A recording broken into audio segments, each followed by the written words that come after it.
So you ready to go, Jeff? Yes.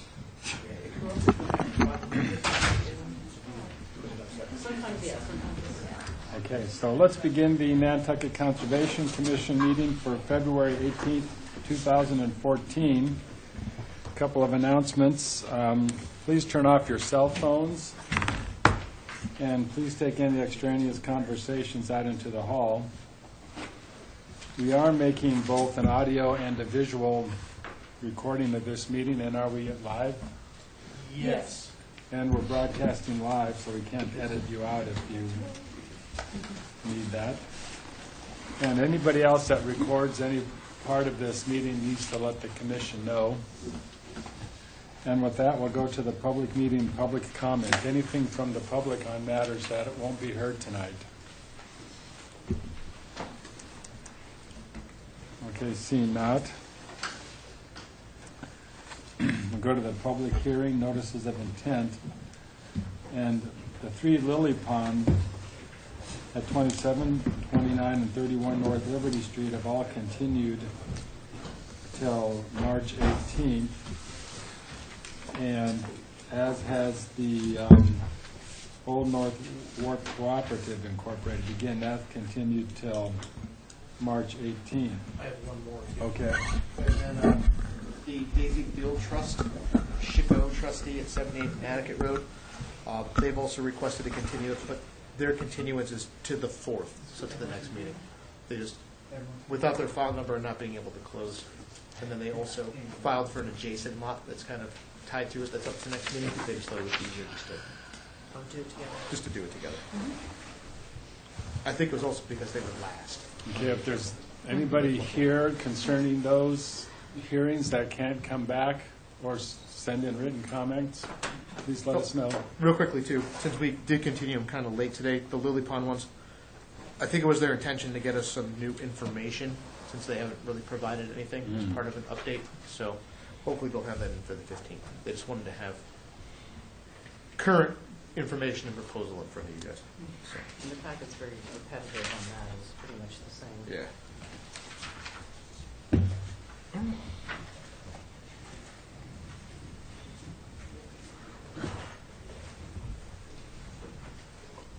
Has anyone seen art? Oh. Boy. Well, okay, it might be a short meeting. Yesterday. Oh, I know he's here. Oh. Okay, so that'll take us to Fraza at 21 Sheep Pond Road. Mr. Chairman, just looking really quickly here. I hate jumping around so much. Those first numbers 4, 5, 6, and 7 are all represented by Mr. Gasparo. Okay. And then number 8 is Mr. Haynes. So I might recommend. No, it's Joanne. Going to number Start with 8 first. Okay, so there he is. Art, you're up, buddy. Yeah.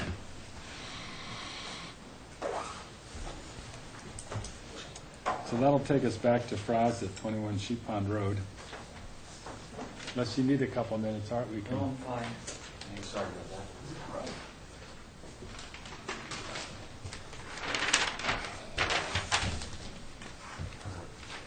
For the applicant, our Gasparo Blackmore Associates, in front of you tonight with a notice of intent for work in the buffer zone to an eroding coastal bank off Sheep Pond Road. And shown in blue is the top of the bank as of the 4th of this month. We've located it a couple of times. It's been retreating fairly rapidly out there. And the house has been picked up under an emergency order and is sitting on cribbing right now. The proposal is for the relocation of the structure. The applicant has been working with the town and ZBA, just got through the Zoning Board of Appeals last Thursday. It's a little bit unusual where the town is licensing an area within the Sheep Pond Road layout, and then a portion of the structure is proposed to go in there. In terms of your jurisdiction, The structure is going to be located about 98 feet away from the top of the bank, and then we'll put in a new septic system to serve the structure, which is entirely outside of the buffer zone.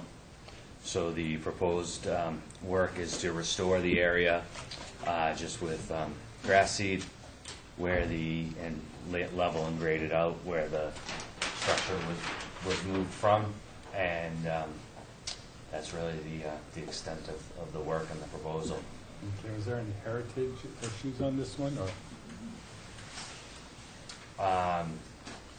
No.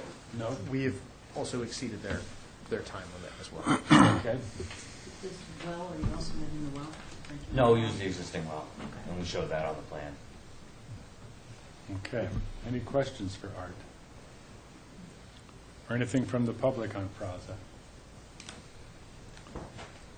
Seems like they're getting it as far away as they can, given the constraints of the lot, so it's a good thing. For the septic system, you'll just crush and leave it in place for the tank, or sort of just abandoned leach trenches, or what's the? Yeah, I It's did hard that. to tell Right. where they're at from Yeah, I don't think I have the existing here. location. Oh, way over here? No, that's from the Somewhere abutter, else. Okay. unless you were to condition that it be removed. May not be a bad idea. I think when we get to the order, we'll see that may be already Already on there. Hmm. That usually is. Mhm. Okay. Otherwise it'll get removed by the Right. erosion, yeah.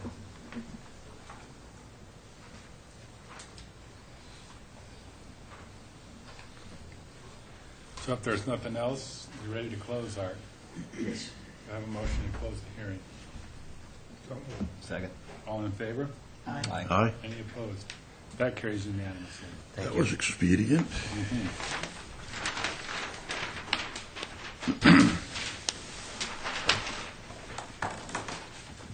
Okay, then we go to APG DRS Realty Trust at 80 and 84 Walwinet Road.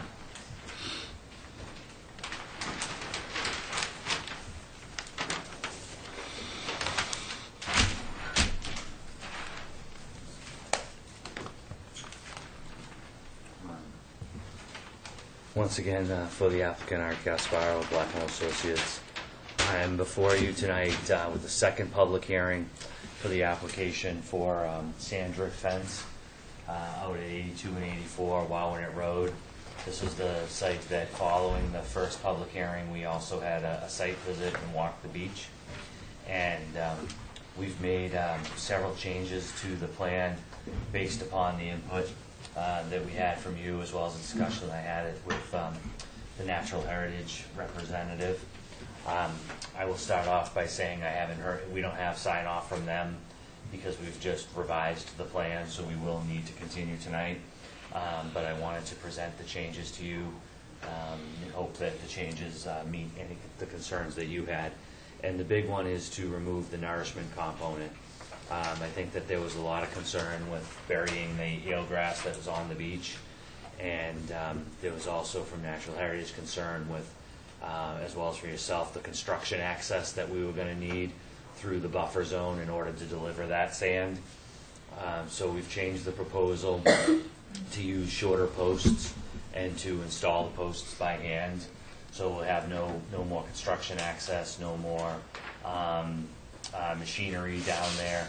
We will we'll park in the driveway right there. I've discussed this at length with the contractor that will be doing the work, and the materials will be carried down to the beach. Everything is of a size that's doable, and really the proposal is to he's been trying to use snow fencing over the years, which is typically gets balled up and damaged. We've also changed the materials from pressure-treated pine to green oak, and it would be the standard, fence that you're familiar with, where we have a 50% open area, essentially a 2-inch slat, a 2-inch opening, a 2-inch slat in a zigzag configuration along the bottom of the bank, with hope that we would accumulate wind-blown sand to serve as naturally accumulating sediment for the resource areas. And that's really the proposal at this point. is just to put in a sturdier fence instead of having snow fence that gets damaged.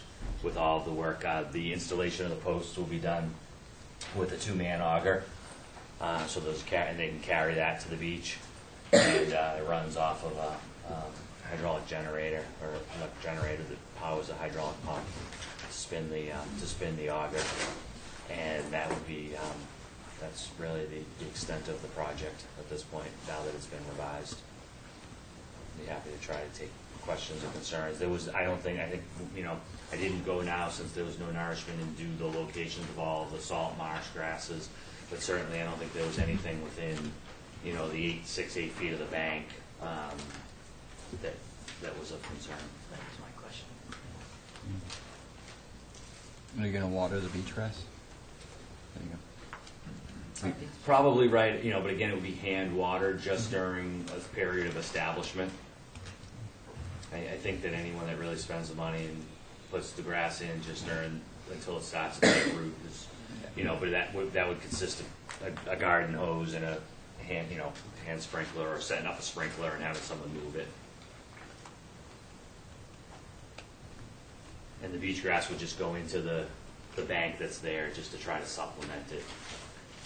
No, I don't know honestly how successful it'll be with the different type of soil that's there, but I think they're looking at any vegetation and anything they can do might help stabilize that bank.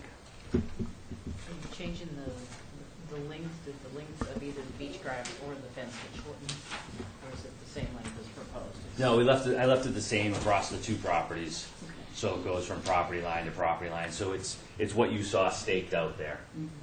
But I think you're only doing the beach grass down here, or? Well, no, there wouldn't be area to plant the beach grass, where it's real low. So it would just be where there are, bare areas that would take the grass. It's not going to be any kind of a gridded, full planting type installation. Again, the bank is quite short. It's just be where there's bare areas. What I talked to the contractor about is you would just, kind of plug them in. They're going to be a little bit vertical. Again, I don't know exactly how successful it would be, but if it tries to help to get some vegetation growing in the area, then he feels like it'll be, that's what the owner's hoping for.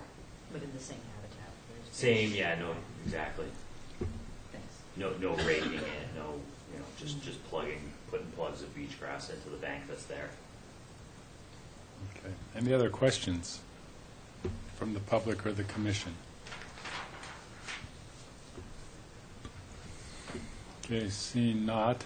Yeah, we'd like to request a continuance and nothing else that the commission would like to see for information. I guess my question would be, if we're going to continue, is this something that you guys would be in favor of putting an order together for the next meeting? Or any comments from I Heritage? think so, yeah. So to the 3rd, Art? Or the 4th? Next. Yes, the 4th. Unless I hear an objection, we'll continue this to March 4th. Thank you. Okay, thanks. Big question. Okay, now we go to Baxter Road property owners, 85, 87, 91, 93, 97, 99, 101, and 105 Baxter Road.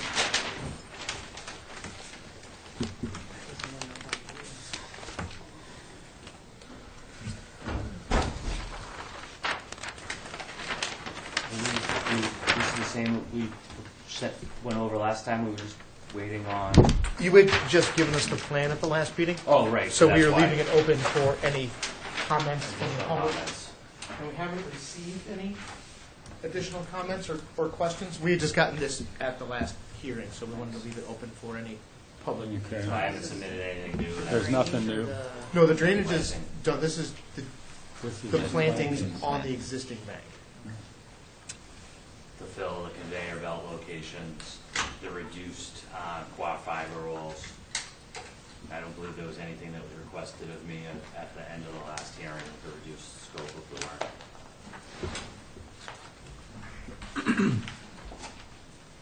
We were just meeting our requirement of having at least 48 hours for public to review any really substantive changes or plan changes. And this was a different plan, so Yeah, so it needed that's why we left it open.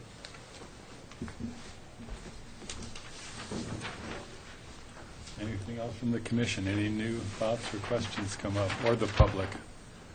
At the low end, there seems to be there's another like gully there, you know, and you were talking about filling the gully, the other two gullies with sand or these,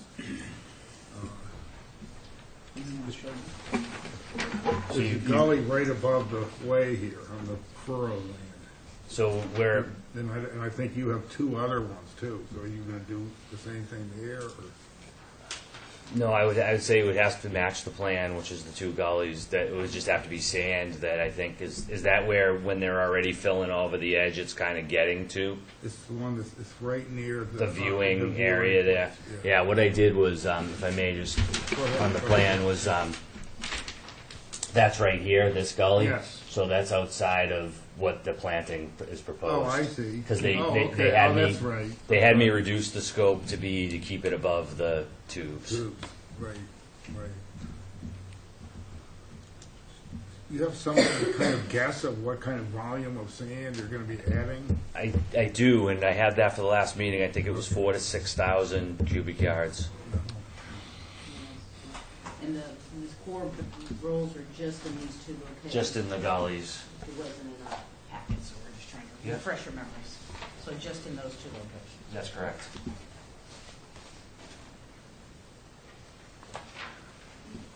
Art, do you know if anyone has checked to see if the geotubes are slumping at all on the beach? Just because the sand I is don't. going to rest on them, you No, know, I- what the integrity of they are. I don't know. I mean, I haven't. I don't know. I think last I heard was that they were going to do they had a survey planned for in the spring. Okay. Maybe that meets the requirements of that permit, which again I wasn't really involved with. If you had to, I don't know how the bank's changed in this last storm for the last few days. I mean, do you think that's going to up the volume of your sand from 46,000 to? Well, I think what kind of the trade-off on the sand is that right now they're already have been delivering the sand for the nourishment for that other project. So that's what's really changing my volume.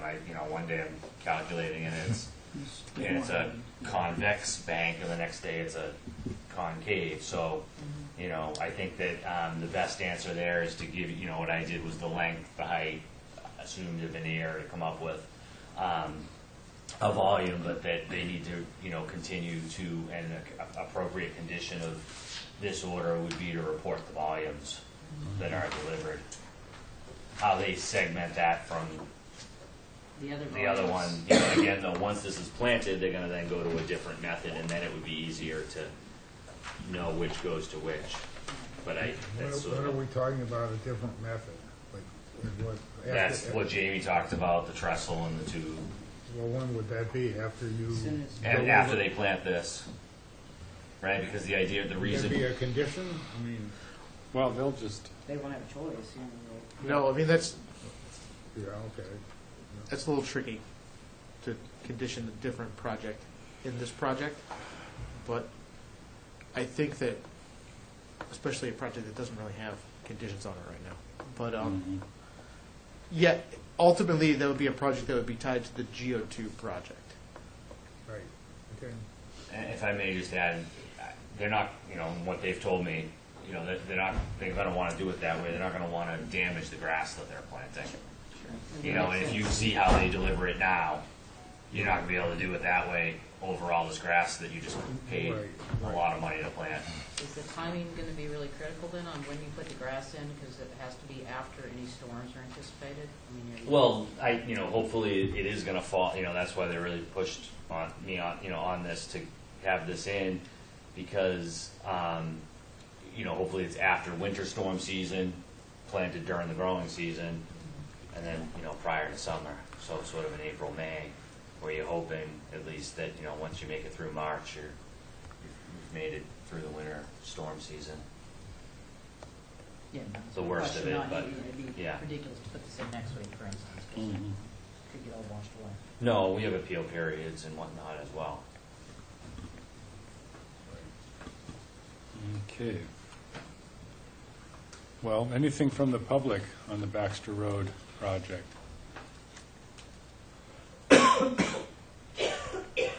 Nothing else from the commission. Ready to close, Art? Yes, please. Jeff, do we have everything we need to close the hearing? Yes, sir. Move to close. Second. All in favor? Aye. Any opposed? Thank Okay, you. that motion carries unanimously.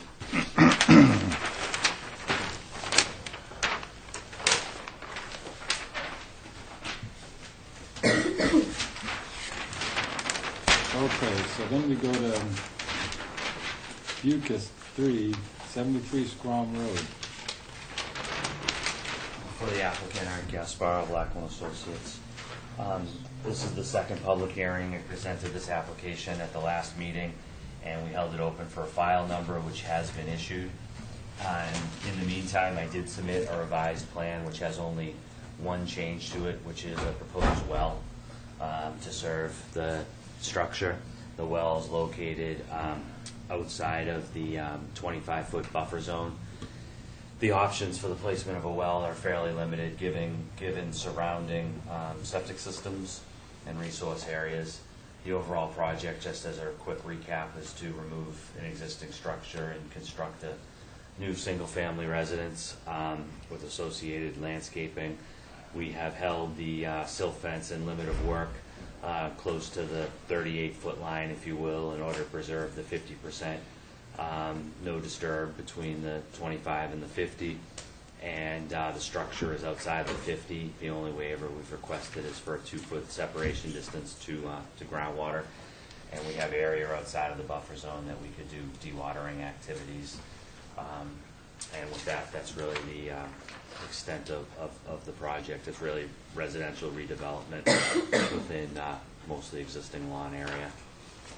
To the buffer zone is to a coastal bank, as well as to a isolated vegetated wetland. Any questions? Anything from the public on Bucas?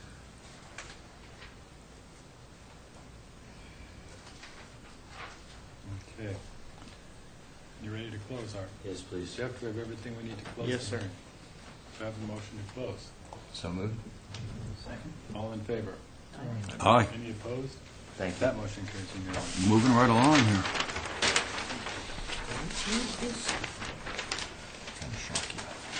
Trying to shock you.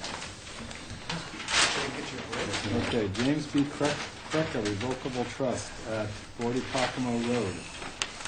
Shockingly, this will not be with Art. No, you're stuck with me.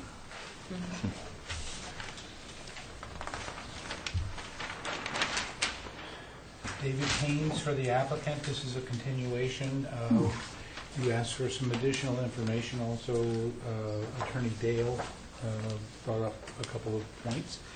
We have submitted a letter and a revised plan. We gave you a revised plan at the last meeting, and this is a further revised plan based on your comments. As we talked about last time, there was, since the time I did the filing and the time the site visit occurred, the applicant went out and did some clearing of the property.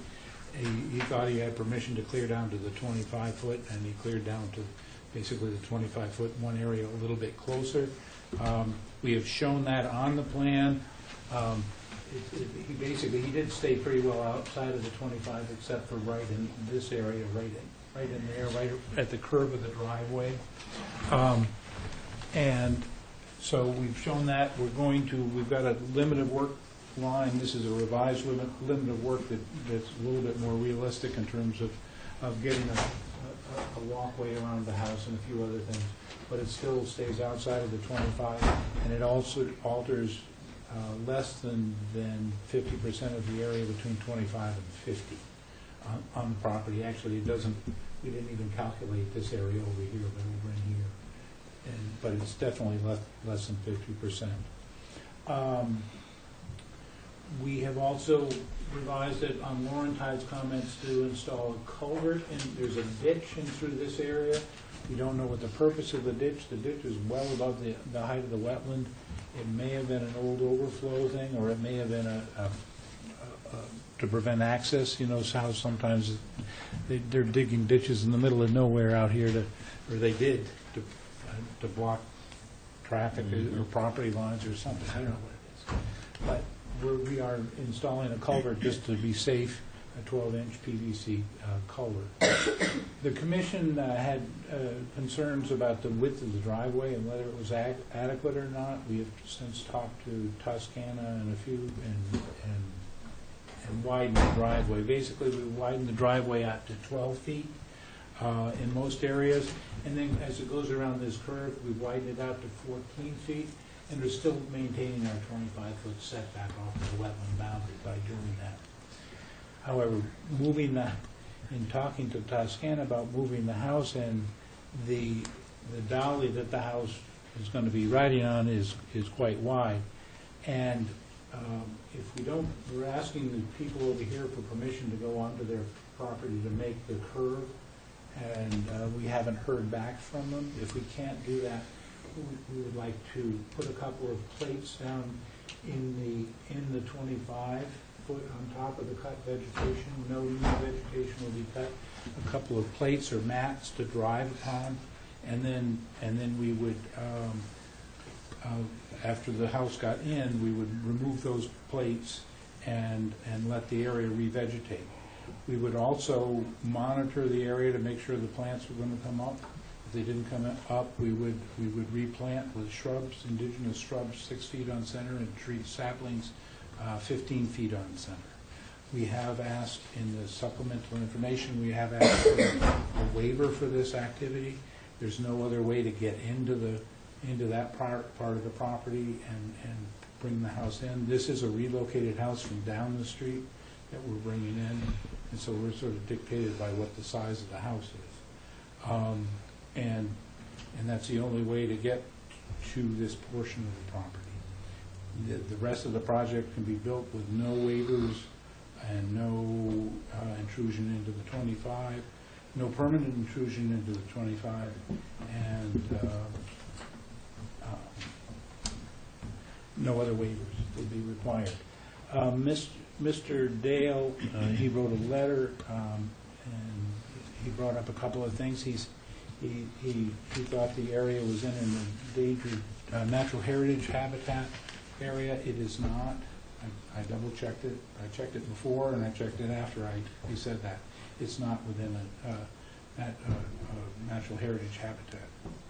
He asked what the ridge height is. I'm sure the commission doesn't care, but the ridge height will be 31 feet. And he brought up the separation to the water table. There are test pits that are shown here that show the highest elevation of the groundwater in the test pits for the septic system to be 5.3 feet. The house's top of the footing is going to be above 18 feet, allowing for an 8-foot wall and 2 foot of footing and stone. We're down at 8 feet or 2.7 feet above the water table, so we do not we do meet the requirement of a 2-foot separation. Basically, that is all the information that we have provided, and if you have any questions.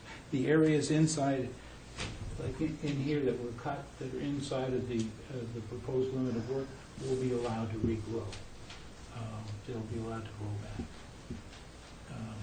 There's areas in here in the way. This is a way that they've got rights to use, and we would let that go back up to the limit of work as shown. Any questions?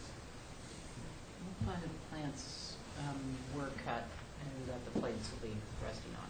It's shrubs. Like bayberry and huckleberry, that kind of stuff. And I witnessed a lot of swamp mats going in, and I'm very impressed with the results. If you come back in a year, I mean, and this is on top of full-size plants, and if you put it in correctly, if you lay it down, so you bend it over, you do break a few, but you come back in a year, you can't even tell you we're in there. Very little compaction of the soil. And in this case, none of the soil has been disturbed. The man did it all by hand. He did bring a chipper in, and he chipped up some of the brush, but he did it all by hand with his nephews. You know, and wasn't a brush hog, wasn't a machine going in there. And I feel the roots are still viable. You'll get a lot of regeneration back from that. And if we'll monitor it for 2 years, if we don't get the regeneration, we will plant.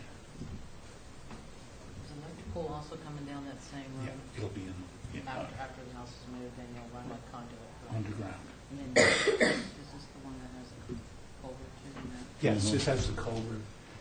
It's a ditch to nowhere, from nowhere. I mean, So there's not a wetland right here? nope. I mean, this goes down, and the Dewey Creek is down. Because you have the groundwater flows being this way. Right. And is this that terminates just that little short ditch right there? It doesn't go any further? It goes a little bit farther that way, but it just it spreads out. It isn't a ditch down through here. It's all limited. It's like 20 feet long. Yeah. Peculiar. It's on the Amended stream or anything. No, it's strange because it's also, I mean, it's significantly higher than the edge of the wetland, just topographically But is speaking. it on a domed dike road? Or is there fill placed? Oh, okay. It's a weird one. Because a lot of times you see that where Yeah. it's filtered out. It was so dense with vegetation, I never even saw the ditch before he cut it. And Bruce wouldn't see it either. We've seen it now, so we're. Mr. Dale also had a concern about the house blocking wetland scenic views from, I guess, the Pulpus Road. I just wondered, is there a pull off there that people stop to enjoy that particularly beautiful spot? You can't see the isolated wetland from Pocomo Road. You can't. The Dewey Creek road ends down there. It's down the hill. You might go down there and then look up the hill, and then this crests and it drops back down here. So this is in a hole on the other side of a ridge, and you might be able to see the top of the trees that are in the wetland. We're not cutting them, the top of the trees. Well, I guess the question would be, before we belabor that point too much, is the part that is being requested waiver for is for the disturbance to the vegetation for the road, Yeah. and that the building that's being proposed meets the performance standards of being outside of 50. So I guess when thinking about that interest, probably want to consider how the temporary disturbance to that vegetation may impact wetland scenic views. So that's the non-compliant piece, I guess I'll call it, or the waiver requiring piece. And that was just shrubs in there. Not that it's not a It seemed valid like- concern, Well, 'cause- it's a concern, but we could ask that question about any house that's near a wetland. You're blocking a view from somewhere. Or The Any commission structure or- used to have long discussions about wetland scenic views. Mm. They were very hard to deal with. yeah, it's kind of it's a tough standard. The Wright's tennis court and swimming pool are here. Yeah. The end of Valley Creek Road is down there. You've got to look over all that. So is this, change the subject here, is this a permanent wetland or is it seasonal? I just wondered if it could be a vernal pool, if anybody's ever checked it for. Well, it's not shown on the natural area maps as a potential vernal pool. Potential vernal pool. Oh, And, okay, I mean, it's well. got water in it right now, but I think it dries up. I think everything has water in it right now. Mhm. Everything has water in it right Everything now. has, yeah. I mean, when I flagged it, it was complete, I just walked across it. It's a red maple swamp, actually. And the septic system's out of that 100, right? Out of the 100. Is it going to be a dome system, or is it, you've got 6 feet to go? We've got 6 feet. Okay, any other questions? Anything from the public? Hi, Brian Swain, attorney for Bob and Suzanne Wright, here on behalf of Kevin Dale, who's off island for the day. One concern that my clients have really is it's with the size and nature of this project. As you are aware, the only viable means of getting the house there is down the driveway. I know Mr. Haynes said they're working on other alternatives to do so, but as of right now, trying to get a 36-foot by 72-foot by 31-foot high house down is through that corner. And given the fact that the driveway is 12 feet wide, there'll be 12 feet overhang on both sides from the house. So trying to swing it around that corner creates a real risk of encroaching even further into that 24-foot buffer. And we also have no assurance that it can even stay within the 5-foot waiver as he requested. Just looking at it, I know I'm not an engineer, but if you look at the size of that house, if you tried to push it down the driveway, there's no guarantee that it can even make that turn. So if possible, I'd like to see sort of an engineered rendition showing that it's capable of making that turn and also staying within the 5-foot waiver which he requested. Thank you. I did speak to, on that matter, I did speak directly to somebody at Toscana who is in charge of moving the buildings. He's been out to that site several times. He's looked at the other house. He says he can get it through there. Okay. I mean, I don't know, the 36 feet, that's the widest part here and the widest part there, and they put the house on cantilever. I've never moved a house, so I have to trust what I've been told by Bernie at Toscana.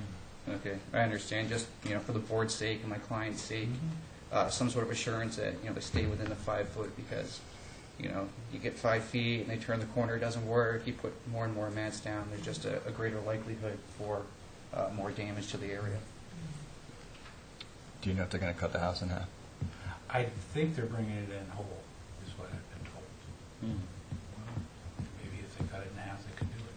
I don't know. Yeah. I mean, Well, basically, the condition is that they can only, right. whatever our conditions would limit what work. They wouldn't be able to make that decision. That doesn't mean they wouldn't, but there's reality versus what we condition. Okay. Thank you. I did ask the same question. Yep. Okay. Yeah. I appreciate that. We Thank you. did too last week. We were really concerned about it. And that is why we've widened the road out in that area, just to have a bigger turning circle for emergency and fuel trucks. Mr. Dale goes on at length in his letter about the square footages of ground cover and living area and so forth proposed. I don't know to what point he doesn't give us that same information on his client's property. I have a question. This goes from either 12 or 14, Right. and then it goes back down to 8 here. It should be 10, but. It just looks really thin. I'm just going from the scale with me. I was told it was widened to 12 throughout the whole thing. Throughout the whole thing, so then the Except for that south being would be 14. 14? That would be Okay. 14. This just looks like it's 2/3 of this width. Yeah, Eyeballing it. it does look. I just want to make sure you have clearance, since we're talking about clearance, you need to have clearance all the way down the lot line too. It does scale out at about 8. It was intended to be 12, and we can do that by encroaching. It's not going to make any difference from there to there. Isn't going to. So yeah, the 25 then is my question to you. The 25 is right here. The 25 is down here. Okay, so you can widen it either way. Right. I just, I think the practicality is of getting this house in there are a reasonable question. Yeah. They absolutely are, and I have to ask the people that do it. And he says, "Oh yeah." But he's going to need to put mats down to dry. On those areas. When do you think you'll hear from the neighbors if you can use their time?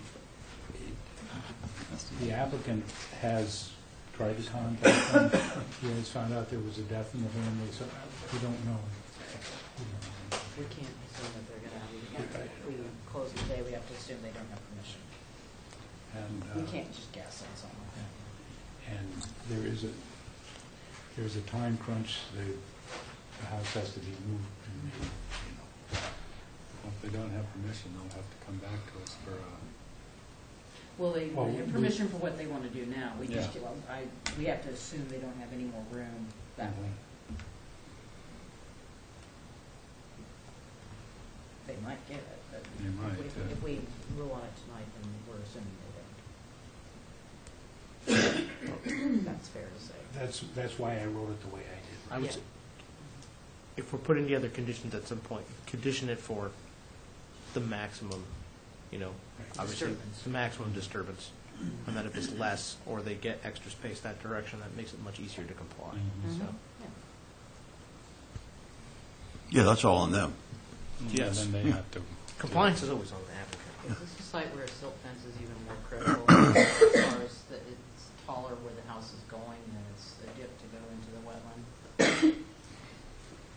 We had to worry about erosion more at this site than we normally do. It's very flat. Okay. It's not a critical Not a thing. big topographic change. No. Is there anything else we need on this?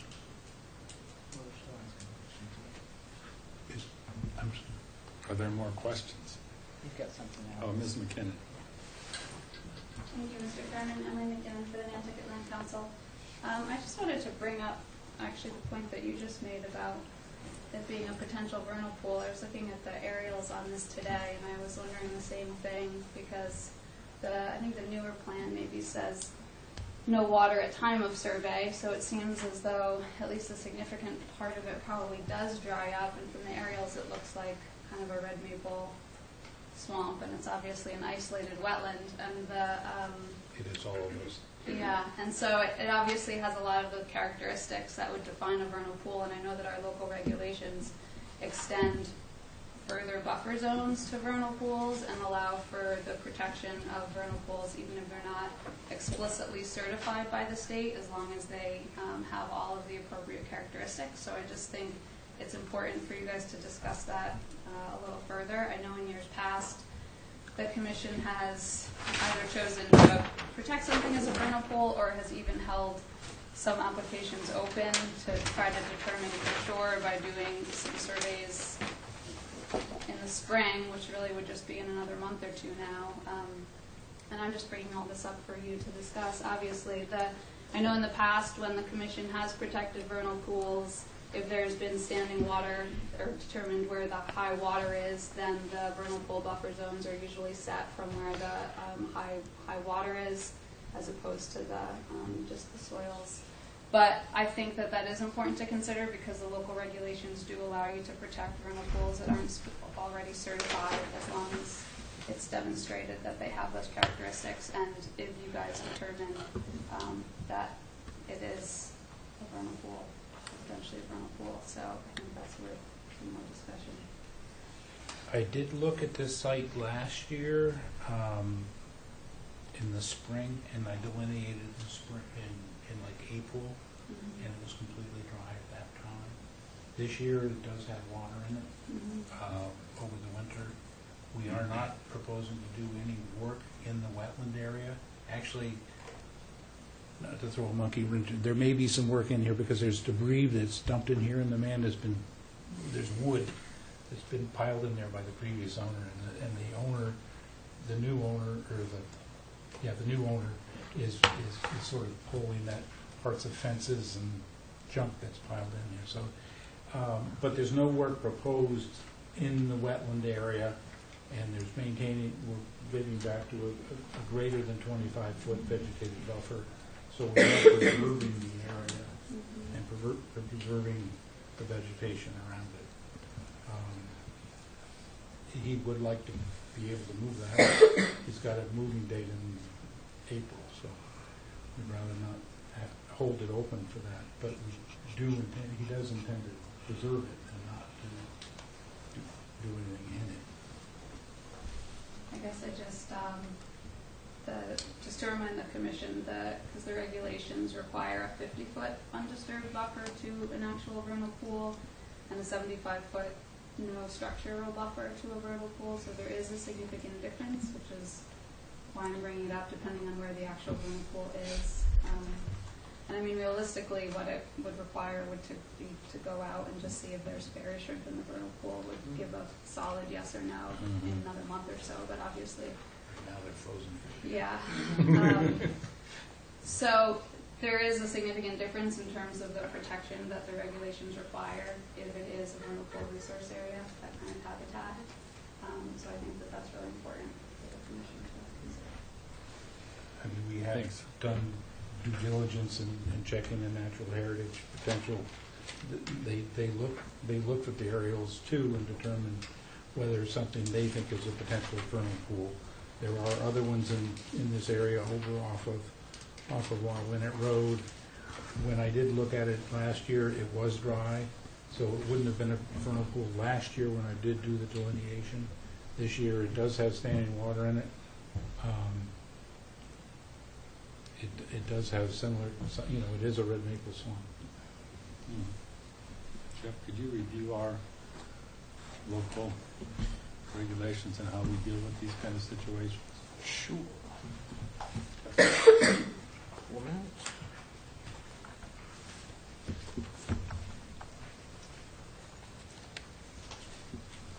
So, what we're really looking at is, excuse me, is, get to the applicable part.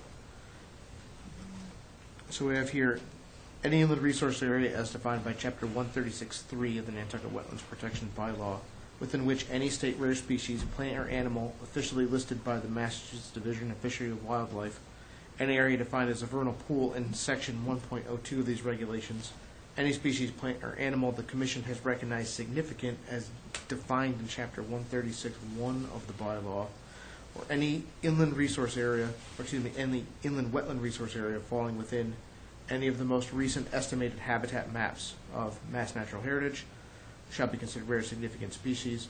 And then we continue on, just trying to see if there's anything specific to vernal pools. The vernal pools that get in at the end are just as what we just heard. So no activity shall be permitted that alters existing vegetation within 50 feet of verified rare significant species habitat, including certified vernal pools and vernal pools defined in Section 1.02, which I'll flip to in a second. And then the second part of that is the construction or enlargement of a structure within 75 feet of rare significant species habitat, including certified vernal pools and vernal pools in Section 102. So vernal pools.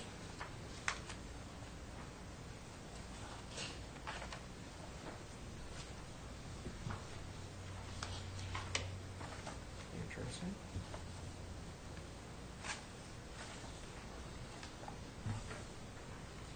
All right. It's defined under habitat and not under vernal pool.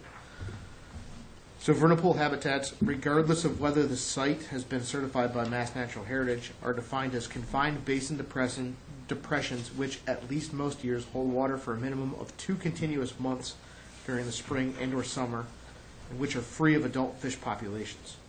Areas within 100 feet of the mean annual boundaries of such depressions, to the extent that such habitat is within an area subject to protection under the Town of Nantucket Wetlands Protection Bylaw, as specified in Section 136.3, are deemed essential breeding habitat and provide other extremely important habitat functions during non-breeding season, as well for a variety of amphibian species, and are important habitat for other wildlife species, and shall be considered significant to the interests of the Town of Nantucket Wetlands Protection Bylaw. The Commission must determine, in the case that a vernal pool has not been certified by the Massachusetts Natural Heritage and Endangered Species Program, that has successfully been identified as eligible for certification by its consultants or professional wildlife biologists or other experts. So those are our requirements. So I don't know if we've met those. The edge of the water is inside of my wetland flags, which I like to have happen. I don't like it when the edge of the water is above my wetland flag. So it is contained within the wetland, and it doesn't go up to the edge of the wetland. So, and it was dry last year in April when I saw it. And it may be dry this year in April too. So this is actually the only way to establish it is a vernal pond. We decided we want, pardon? Yeah. Yeah, just have to wait and see if it's got water in it. Well, and then the very sure for alternate species, so if they're there, then it's a vernal pond, and typically if they're not, then it might not be. But the problem is with the house being moved in. It's not really your problem. No. No. No. Yeah. Because you can, I mean, they've got room on the rest of their site if they had to put up on their maintenance. It's true, it's not a problem.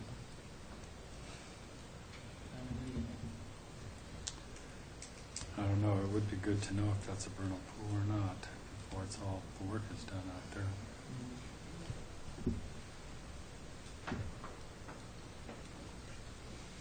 Well, it's easy enough for them to contract out to see if it is. Can't do it at this time. No, I know. No, this time, I mean, you can't do anything for at least another month, for sure. I mean, I did this property over here, this wetland does swing around like that. It wasn't brought up as a vernal pool at that point, which was 10 years ago.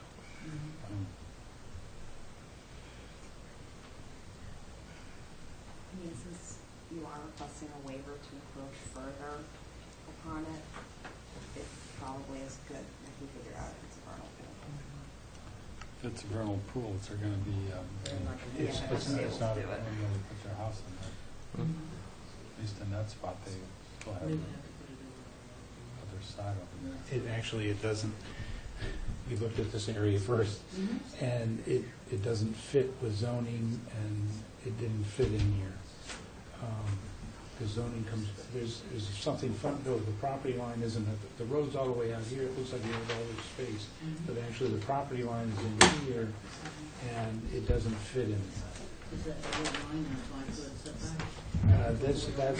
That's a 10-foot setback, and I believe that's for septic.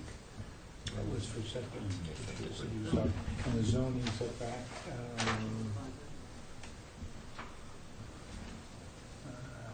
it's not on here. I don't know what the zoning setback is, but it was like 30 or 50 feet or something like that. It did not fit. We were trying to get actually a smaller house in there, and it wouldn't fit without being within 50 feet of the wetland boundary, so. It looks like It looks like it's but it's got the zoning setback from the front line setback, pushed it back into the wet, I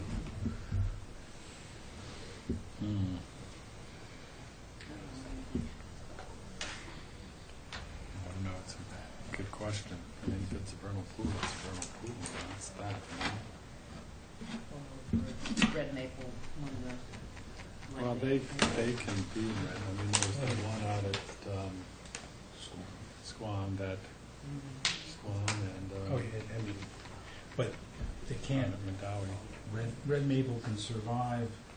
I mean, they grow. They're wetland indicators. Yeah, yeah. And off island, they're all over the place. Right. And they're in uplands and in wetlands, but they cannot survive for long periods of time during the growing season in saturated conditions. Do you have a date when you did your survey? Excuse me? Do you have a date when you did your survey? It's listed here as it was dry at that point. Well, he did the survey, the surveyor did the survey last fall. I did the delineation back, I believe, in April. And it was dry at that point. Yeah, 17th of April, it was dry. Of last year, which means, it's got to be wet for 2 months during the spring or summer, and we're talking standing water.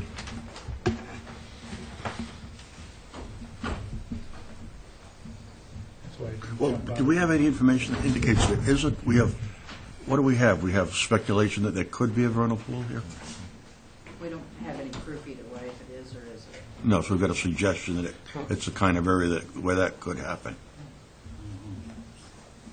I'm just thinking aloud. I mean, it is a boundary that we did have our consultant go out and review and agreed with, and I'll admit that even, going in the fall or winter, it's very difficult to determine that factor. But we also don't necessarily have any evidence that says that it is. I mean, we review a lot of vegetated wetlands, bordering or isolated, that probably meet some of the criteria for vernal pools pretty regularly, that may or may not be. And I'm just trying to think of consistency as far as holding everything to the same standard of information that we have. Temporal pool, It could be. I mean, which is not the same as a vernal pool. there's a lot of choices. I mean, while I admit it's important too, and one of the other reasons why it's important for some of these is sometimes having a vernal pool can also, this is a local bylaw filing only. If there was an actual vernal pool, if it met the criteria for the state, it would make that also state jurisdictional, but we don't necessarily have any. The evidence that we have is that there's not been water at various times, that we've had an independent party review and agreed with the vegetated wetland line that's there. I mean, it's not an easy one, but I mean, I think we can only make decisions upon the information that we have. I have to assume that Natural Heritage, when they, because they call out potential vernal pools, they look at maps over a series of years to see if there was standing water in them for a significant portion of the time, and for years. Yeah, they're not bashful about calling things out. Right. I mean, and so the fact that they didn't, and they have called other ones in the neighborhood, they must have seen evidence of standing water. It is a red maple swamp, and it does have some standing water in it right now. Yeah, I wouldn't. Standing water right now is not a very exclusive No, club. everything was, Of standing water in my yard. There are no wetlands within miles of my house. But they talk about a depression in the definition, because usually it is a depression, right? This is a depression. This is a closed depression. Usually they're relatively shallow. Yeah. I bring it up just because it sounds perfect habitat but it could very likely be a vernal pool, but I mean, I understand the difficulties. So and the other thing that I was trying to explain earlier too is that even if it is a vernal pool, because the vernal pool is usually delineated smaller than the actual wetland, they could very well still meet the setbacks in the end. It might not necessarily change where the house could or couldn't be on the lot, and we don't really know that. But maybe, I'm trying to think of what has happened in the past. I feel like maybe in one application years ago, the commission ended up just had one of the orders, or one of the conditions in the order being to do a survey in the spring and make a determination whether it was or not, just sort of for the future, so that it could be delineated. I don't know if that's... Yeah, we ought to do that. We ought to know. And then at least, and realistically, the fairy shrimp you'll probably see before April, so it's not like you have to wait very long. Well, I'm hoping it's done by then. And then I don't really know how it would affect this project or not, but then at least the commission could sort of have whether it's technically eligible for certification or not in the records, and then if there's work proposed in the future, at least that could be taken into account at that point in time. Because I know Mass Natural Heritage has maps of potential pools, but I think a lot of that is based on aerials, and for some of these red maple swamps, you just can't see on the aerial whether there's standing water or not, so they might not tag the areas. well, that's a good compromise I too. don't know It allows the so project to go a forward. requirement to maybe survey it and determine whether or not it is, I don't know, regardless. I'm not sure of the timeline for the house move and everything, but it just seems like a very good possibility, so. Okay, well, that sounds reasonable. That sounds reasonable. That's a compromise. Anything else on this project then from anybody? Okay. Arthur, you ready to close? Do we have everything we need to close? David, I'm sorry. That's fine. Yes. I'm ready to close. Whoever you are. Yeah, whether it's a vernal pool or if you got the right name or if I have the right name, so. I've been called worse. Yeah, we have a motion to close. So second. All in favor? Aye. Any opposed? That carries unanimously. So that's something we can include in the order. I think that's a really good idea. Yes. Okay, now we go to the Land Bank and the Conservation Foundation on Pulpus Road. So we don't have a file number listed for this.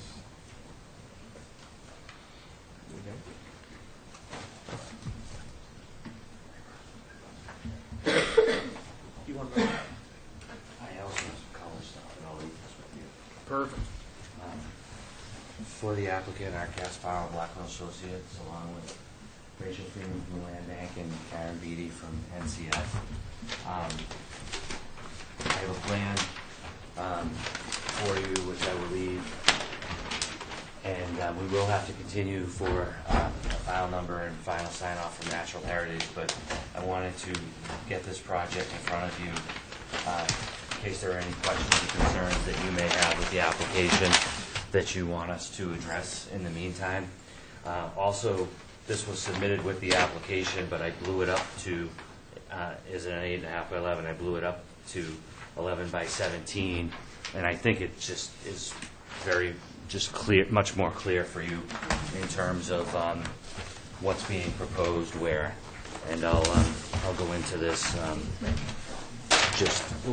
Sorry, I'm one shy. Looks like I'm sorry.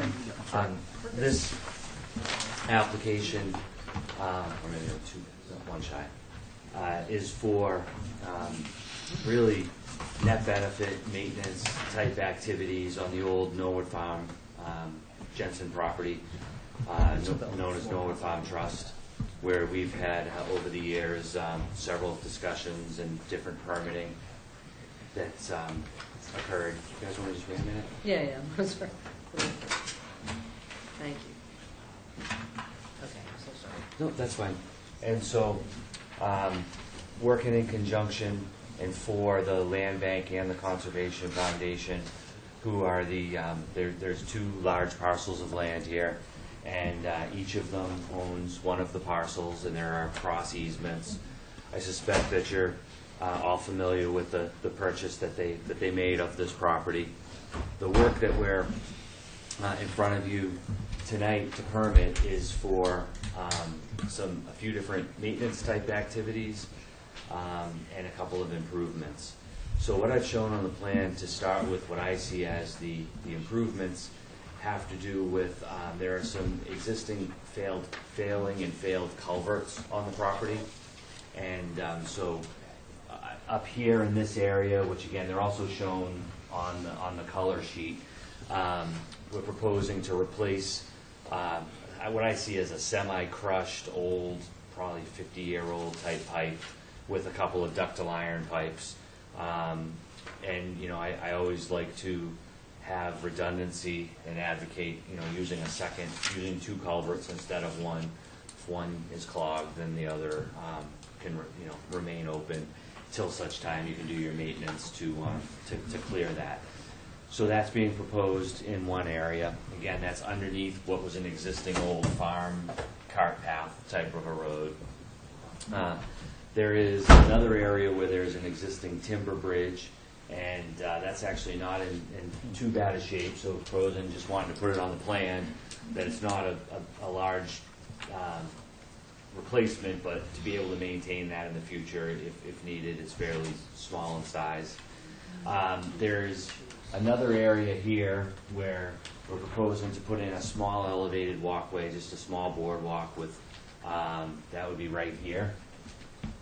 And it shows that a walkway is required on the plan, and that would be just supported by 4x4 posts. Again, it's just an area that floods underneath. But I've also, when we looked at that area, it appears that you know, I think part of the property had been used back in, I'm thinking, the 1800s for cranberry. You know, it was always obviously farmed and grazing land, but also possibly for some cranberry type activities. And there's an old berm, earth berm, that serves to somewhat block the hydraulic connectivity in that area. And we saw that it would feel that it would be a benefit to simply remove that old pile of dirt and let the water be able to flow, you know, on its own through there. So we've called for just, you know, restoring that area with a native seed. Again, any work that's going to occur out there is going to happen under the direction of Karen and Rachel, so I haven't gone into exact seed mixes for that, with, I believe, the understanding that, of course, you know, whatever they're undertaking is going to be, you know, with their depth and breadth of experience to, you know, create just natural, native, you know, improved type conditions that are going to serve to benefit, you know, your wildlife and overall interest protected by the commission.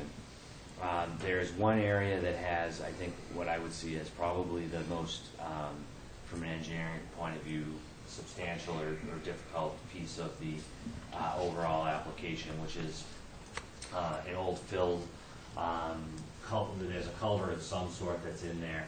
And our proposal is to put a box culvert in there. I see that as the most substantial part of the application. And again, that's to establish an open natural stream bottom through there. It would be brought in. There are gates and old roads through there, so we can we have access with for machinery to get in there, and then to install it and then restore the area.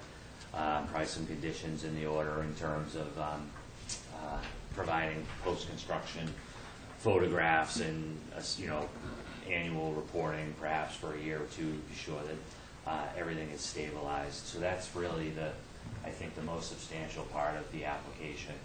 There's one other piece from, again, sort of a access point of view, and this upper field that you see here, this isolated upland, which is shown in here, so that's this piece right here. They would like to be able to mow that on a periodic basis, and to get up there with a tractor, there's a little stream that runs through this wetland area.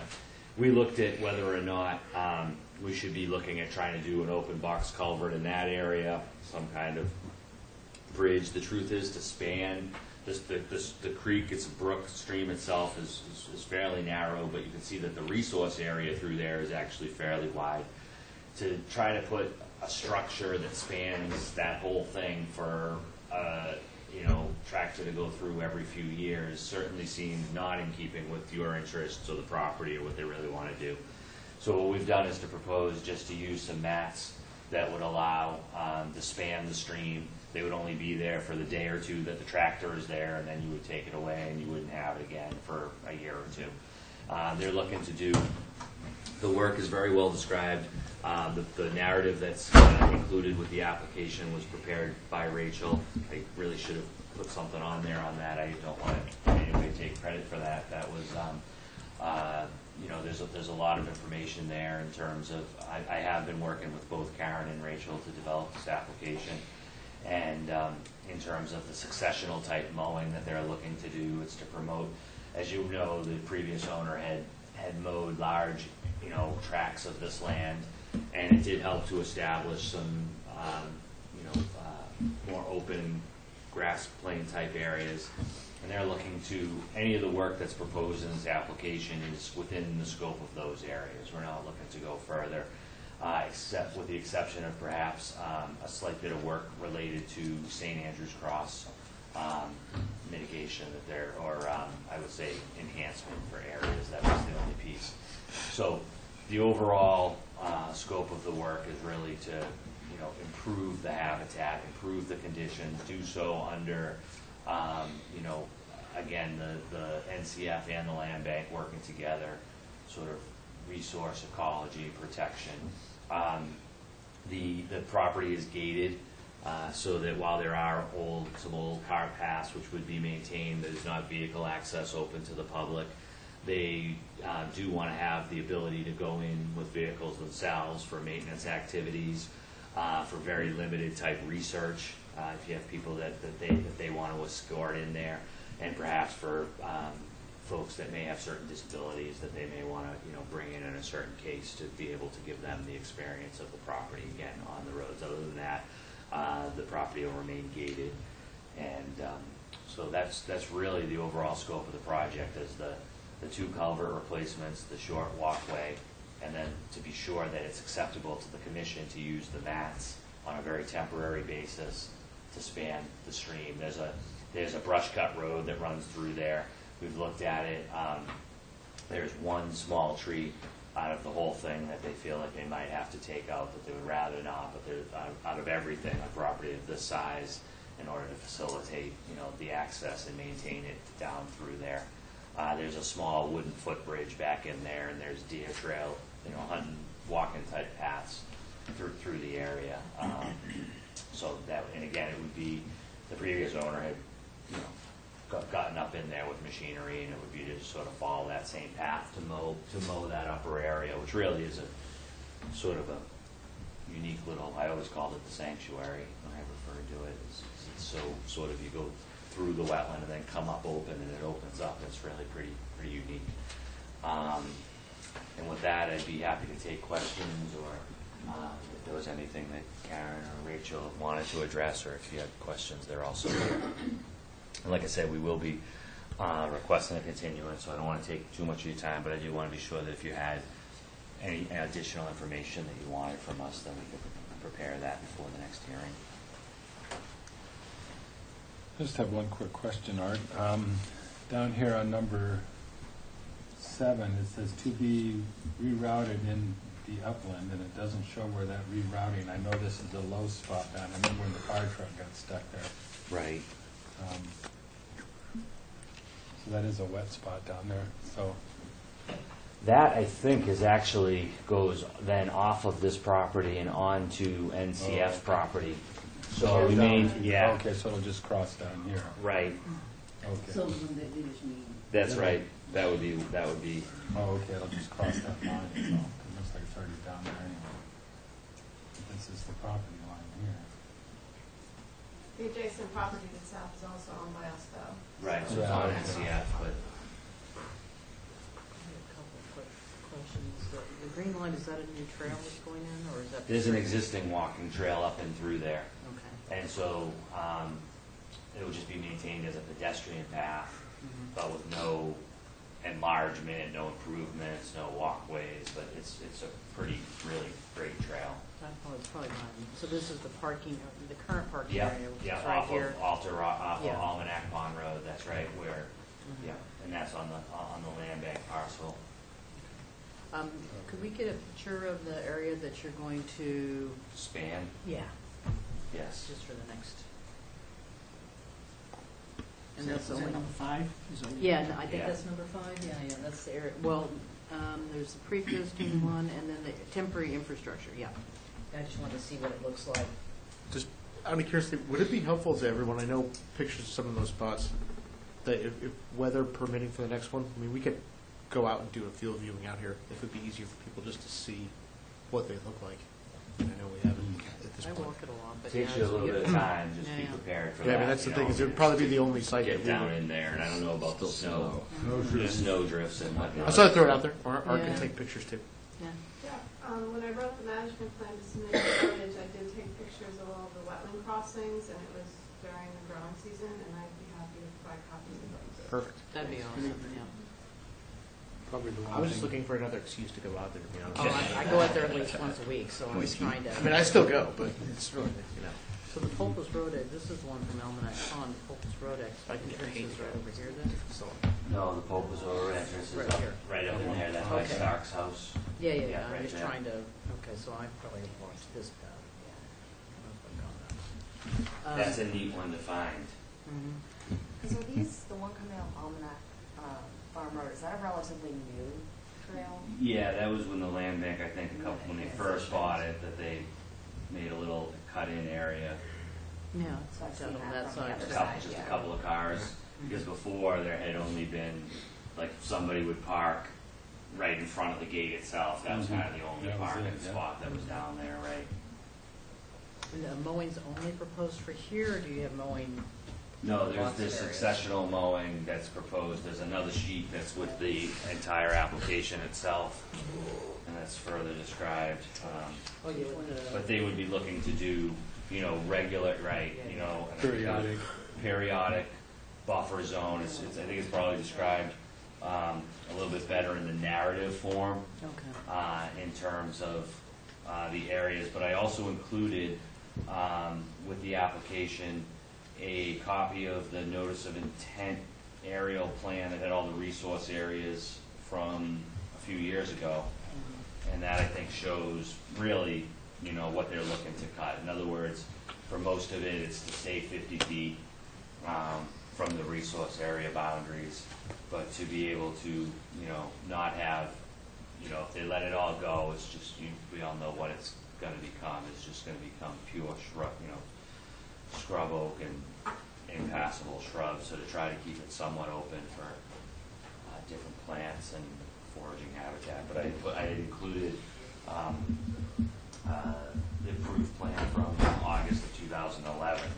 I think this really shows, because you could see, this was, the area was after the previous owner's cutting, but that gives you a sense, I think, of, how you can see how much remains green and protected. At the same time, you can see that there are also areas, that will be maintained, and again, it'll be done, I assume you'd be looking to do most of this in-house, the work, so again, it's, not third-party contractor coming in on the property. So there's no excuses for any kind of wetland There's, violation. right, there's pure accountability, really. I mean, they're here. It's, Well, yeah. it's easy to say. Because this site has, as you probably know, has had issues of tractors being driven into wetlands and, Cut There, wetlands, right? cut, I mean, did you see what's happening out there since all the cutting was done, whenever it was 10 years ago? What's happening? Well, I mean, is it regenerate? I just haven't- Well, what you see is what I've noticed, and again, now it hasn't been cut for, a few years, 4 or 5 years, but the St. Andrews cross population, boom. I mean, it was all of a sudden, there's clumps everywhere, you look. you can't hardly walk there anymore. So, I think you can also look at, and I know that in this lower field, he'd actually, I think, done some telling and planting of grass in that area as well, or some of it was also just mowed. So, but I think that, it's very clear in terms of the overall, the purpose of the project. It's open to the public, walking, enjoyment, and at the same time, really trying to improve the overall conditions. You have to keep the access. I mean, that's the order of conditions actually in 2011 had allowed for the maintenance of those, what we called, I think it was called Figure 6, the historic roads. So we sort of already have an order that allows for the maintenance of the roads, but this is to take it a step further and just, be sure that the commission knows all the work that's, being done in the area, that it's. So what do we need, what else do we need to know? What do we need to focus on? I think we really just need a file number and be sure that natural heritage is okay, and then any questions you may have, but. I was just directing that down, I guess, to our administrators. Is there anything particular lacking, or do we need to focus? Just some of the administrative things, just like Art said, file number, natural heritage sign off, and then it sounds like there's a little bit of interest for some more photos of site-specific areas. But other than that, I think it's a pretty straightforward application for what's getting asked for.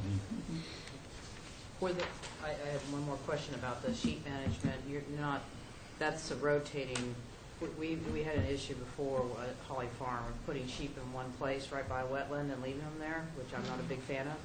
No, As you this can would imagine. definitely be rotational, and it would be a number of years in the future if we're able to raise the money to do it. Yeah. And it wouldn't be like right near the best wetland, No, it within would be outside 50 the feet. 50-foot buffer. Okay. And this would be growing season, so you wouldn't be bringing hay in and things No. like that. That would be contaminating it with all those weird weeds. We know you know all these things, but I have to ask. 'Cause Which actually, can I just address that, Ernie? Another small component of this is invasives management, which I just want to bring that up, using best management practices. There's some small populations of invasives on the property. We want to get them while they're small. That's all described in there. Yeah, they did mention herbicide use on a couple of populations in here of love grass and There's miscanthus. and spurge. There's a Very small population of Phragmites in one of the kettle ponds, like the size of the table maybe.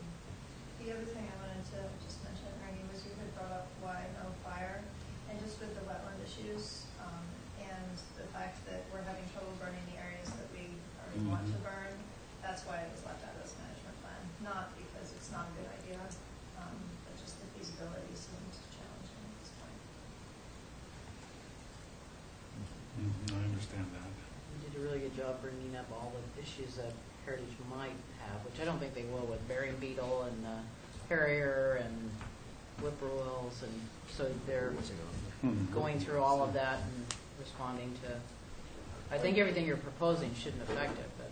When Karen developed the management plan, she developed it with concerns. And it has been approved, but we didn't have any specific information in there regarding the boardwalks and the culvert improvements. So that's why it needs to go back to them. But Okay, I thought Other than they that, signed off. everything else in terms of their ecological management is all. They haven't had any issues with it. Yeah, and Tim has, I know, paid attention to this. Oh, yeah, yeah. Well, yeah, the Lepidoptera are really big. Yeah. Okay, that's great. I thought they had already signed off on it. That's, okay. Great, okay. So we Got a hold of those. need to continue this until the 4th. That we get the info back from the state. And those pictures would be great. I just want to make sure I know what that looks like. I've been out there recently, yesterday and today, and you can get there from here. It's beautiful. So unless I hear an objection, we'll continue this to the 4th. Thank you. Okay, thanks, Art. So Karen Butler at 84 Baxter Road. Thanks, Paul.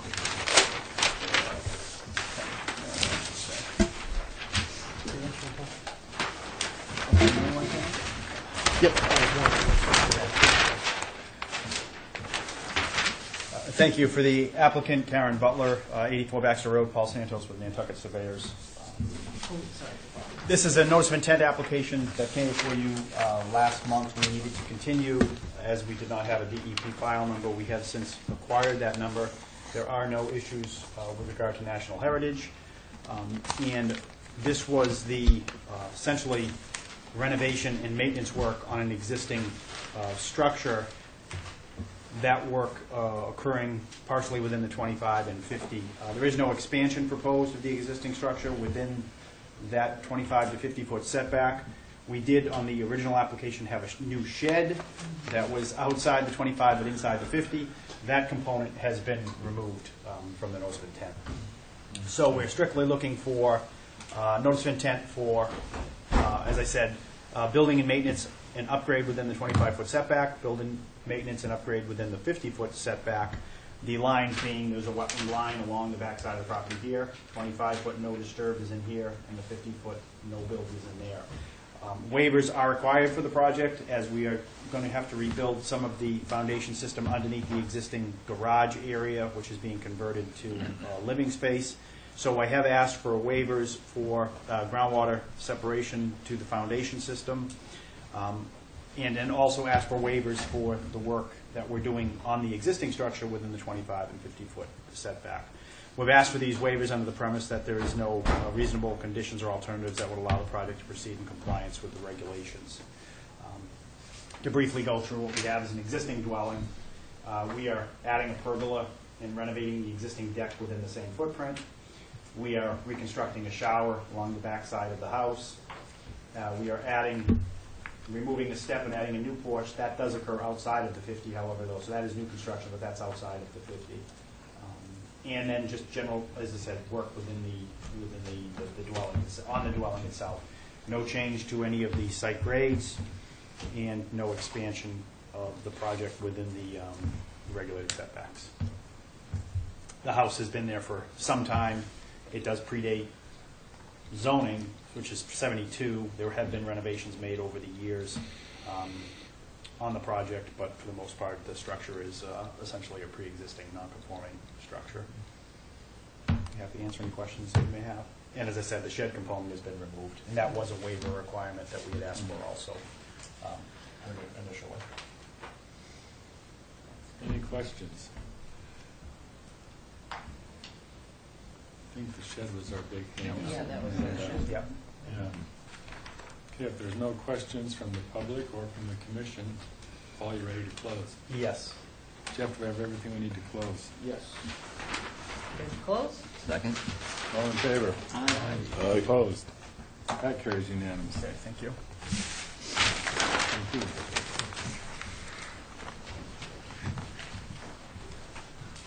Okay, Holbert Acquisition LLC at 43 Holbert Ave.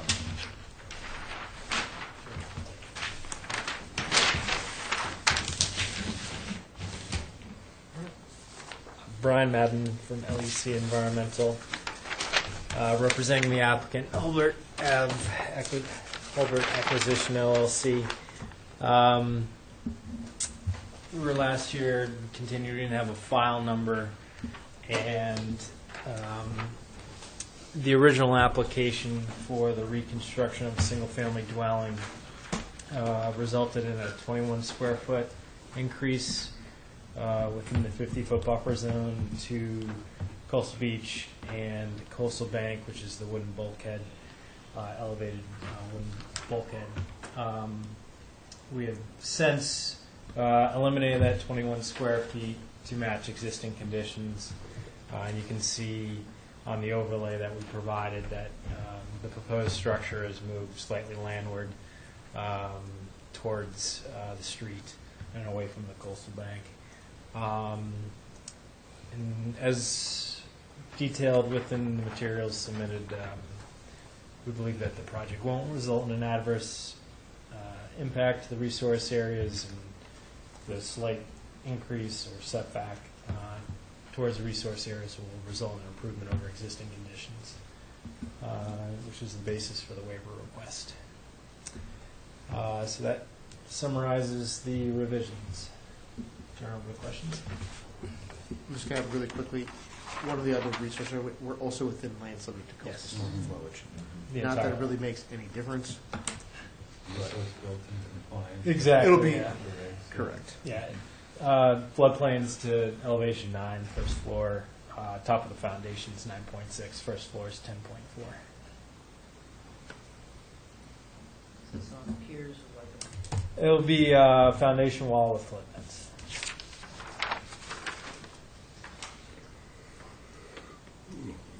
Any other questions for Brian? Anything from the public? Public's fading out on I will us. say, just real quickly, we did get a call to the office this week from an abutter who is concerned about size? the increased area within the buffer zone, but with the reduction that they have being the same area. I'm going to guess from my talk to her, she would still be concerned because there's still a house there. But Well, it's going from 888 to 2,000 square feet. It's not Yeah, totally it's gonna be a noticeable. big house. It's a big house. Yeah, it's still going through HGC. So. Yeah. a concern was expressed via telephone to us that there was a concern over the size and scope of the project. I just don't want to call it that. Yes. But it doesn't really impact the coastal bank or Yeah, most of Floodage. as far as our buffer zones, we've seen a slight improvement in that, so it's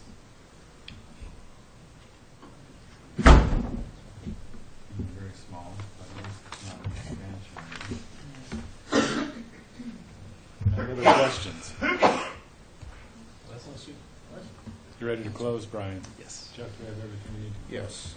Have that motion. So moved. Second? All in favor? Aye. Any opposed? That carries unanimous. Thank you.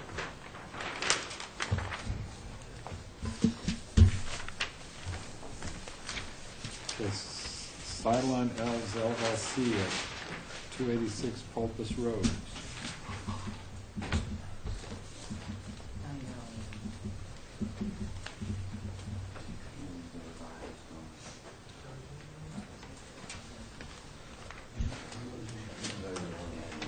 I think it's this one too. Yeah, it's the second one. Yeah, that's the one. For the applicant, Art Gasparro, Blackland Associates. This project at 286 Pulpus Road is an existing developed residential lot, and we're before you tonight for our work within the buffer zone to border and vegetated wetlands. There is several structures on the property, as well as a failed septic system, which is in very close proximity to the wetland resource areas, both cesspools within 10 feet even of the wetland boundary. It's been failed and noted as such for some time, but there was finally a property transfer, and so the new owners who I'm working for are before you tonight with an application to upgrade the septic system as well as to make various improvements to the property. I believe that overall they all serve to further protect the interests protected by the community. starting off out by the road is an existing structure, which will be picked up, relocated slightly, and then modified, renovated, put on a new foundation. It remains partially within the 50-foot buffer zone, but does get further away from the resource area. There is also an existing shed, a garage, and what I call a cottage. All three of these structures, if I may just come over and point them out to you. Showing the cross hatching down in here, 1, 2, and 3, would all within 50 feet will all be removed from the property. We're proposing a pool, which would be outside of the 50-foot buffer zone. Proposing a new driveway. Associated with the driveway, there's an old pipe culvert with a couple of concrete head walls, and we would look to replace that with an open box culvert and add some, essentially, a small swale that connects the resource areas. I think that's it's right now not resource area. Essentially, I would expect that we're going to create resource area through there, and that it's really going to be a net benefit to create that sort of connection through one area to the other, both for water as well as for wildlife. Whereas right now it's pipes that are at some unknown depth. The septic system will be an IA septic tech alternative treatment using pressure distribution. The soil absorption system is shown in pink on the plan as the 100-foot buffer zone. So we're going to take a septic that's 5-10 feet away from a wetland and move it 100 feet away. And then we're also going to increase the vertical separation distance from right now it's in the groundwater, so that we provide a minimum 5-foot separation distance to the bottom of the soil absorption system. We'll also be using pressure distribution for the effluent throughout the area. The structures, as I said, the relocated structure it remains partially in the 50, but the new structure that we're proposing stays outside of the 50. We have asked for a waiver for work on the structures within the 50-foot buffer zone, and for work overall within the 25-foot buffer zone. We did receive a file number from the state, but we haven't received sign-off yet from Natural Heritage, so I will ultimately have to ask for a continuance and be able to provide additional information that you may have. With respect to the wetland delineation, Brian Madden had delineations, and we included the forms. Bruce had looked at them, and I believe didn't have any questions on his report about the delineation. He had raised a question about the pipe culverts, and that's sort of what led me to look closer at the opportunity to put in a box culvert here and really improve that situation. As I said, overall, I think that we have a pretty clear net benefit project, the septic in of itself, but then also the removal of structures within 50, and all the there's quite a bit of area there that then we're going to be able to reclaim, if you will, move the structures further away. So with that, I'd be happy to take questions or concerns that you might have. Questions for Art? I just put that I'm the box. I'm visualizing a very large rectangle, and then it's got these. Is it the box culvert itself? Is the bigger rectangle, and the little ones are just sort of what I figured would be. I know it's a little rough, but a small hand dug kind of swaling. Right now, it's fill. It's fill on top of the culverts that go to. I show the head walls. I know there's a lot of lines on the plan, so it's to make it so that you have a bit of a stream bed through there.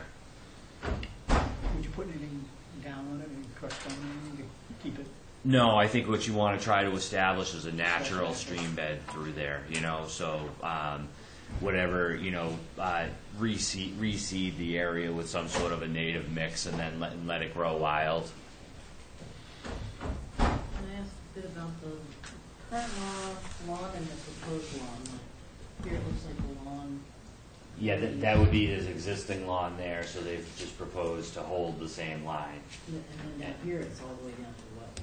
That's existing. So again, I wanted to show that they were just proposing to maintain that. If, you know, there was some other little bit of a buffer along there, you know, we'd probably do something like that. I'm sure it's, when I say proposed, it's all existing right now. But I wanted you to be clear that that was, at least at this point, proposed to sort of stay that way, to maintain it. There's a really nice little stream that goes along there, and so the hope was that, and I think that's probably why it's been maintained over the years, as people go down to, you know, and I could even look, I would suspect, I could be wrong, you know, and I could look at an old aerial on that it's probably predates the regulations. Do you have anything like that? I'll look into it for sure. I didn't look for the aerial, but I certainly can. Because normally something like that I'd want to. Yep. No, I understand completely. Though I understand that. But yeah, it's most of the rest it's of quite a little, you know, property. Yeah, brook through there. Any more questions from the commissioner or the public? Is there plenty of room to work to move that house, to rotate it? Yeah, again, it's all lawn area. You know, maybe I have an aerial in my. I thought I might have put one in the application, which would show you that there's a lot of area, and it's only it's a small, you know, 1.5 story type of a structure. Yeah. There you go. It's a really complicated site. Yeah, but see, I think this shows best, which is from the filing, how much area you have that's all lawn right now that goes down in there. So there's, you know, there's ample room to move around without cutting brush or.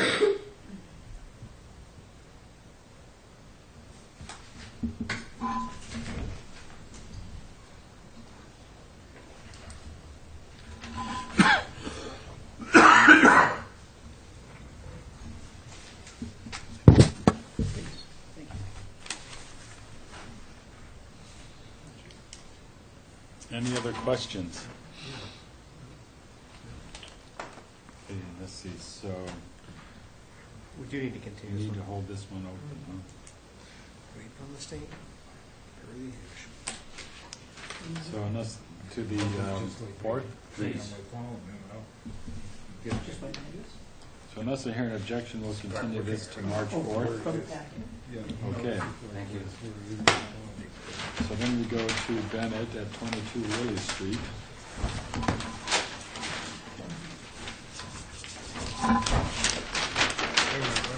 I'll come around back. I'll grab that one.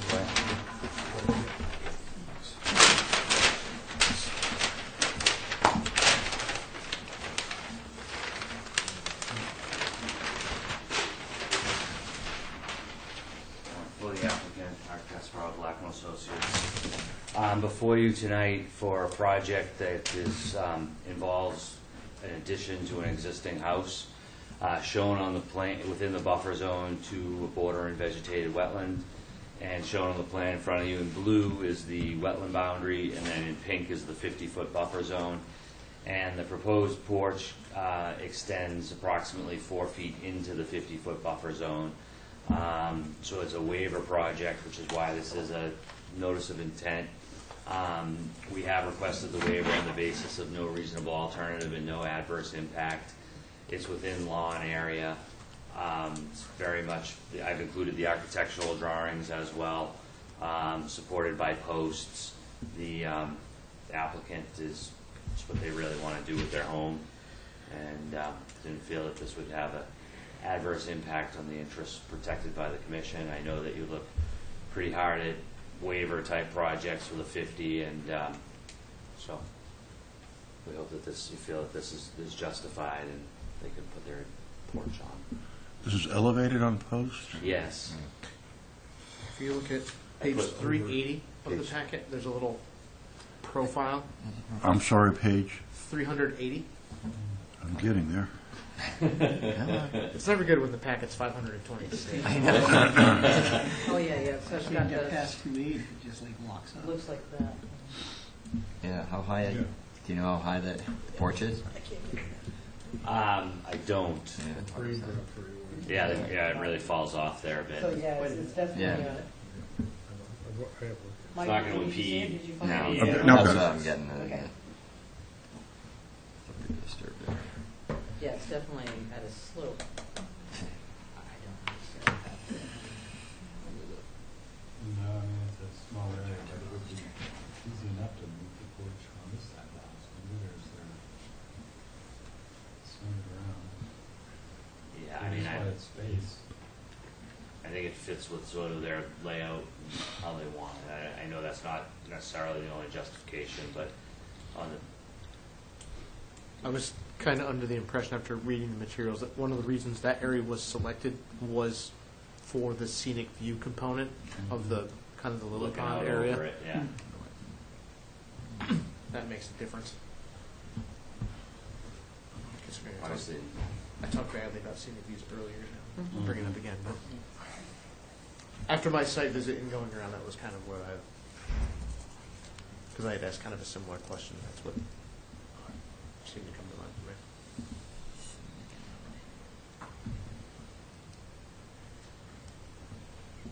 So, will this be pervious, or is it? no, Have a it roof. would have a roof. Ah, Oh, okay, it's not, yeah, that kind of changes it oh, too. yeah, I was thinking it was just a, Deck, of course, the more or less a drawing's deck, right here. yeah. No, that's why I call it, yeah, no, it's Yeah, a, yeah. when I Yeah, label a it's a porch, structure. it means it has a roof. Not a deck. That's Not the that. differentiation, Right. exactly. Porch By is our- a deck with a roof. By our regulatory standards, decks are still structures for us. Right. Yeah, So did you run down the interests that we protect, Art, and do any work on that? Let me just grab my.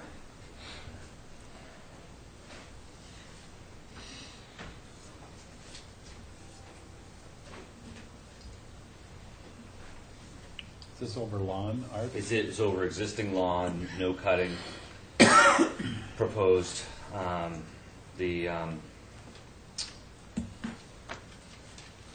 No machinery. I didn't go interest by interest, but if that was additional information that you wanted me to sort of analyze for you, I could provide that. Minimal disturbance of existing lawn, no dewatering. Again, we're just not seeing an adverse impact, but I could. Really, really quickly, if it's helpful for people, the interest for vegetated wetland that we're dealing with here are public and private water supply, groundwater, flood control, erosion control, storm damage prevention, water pollution, fisheries, shellfish, wildlife, scenic views, and recreation. So those are our interests that we're looking to protect here.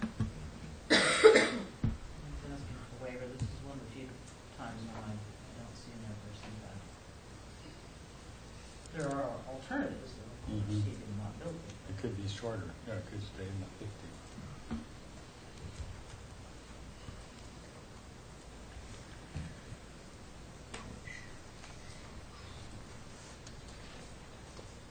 As far as constructing it, you'd be able to, you've got plenty of room to work with. Sure, it's all, like I say, lawn area around there.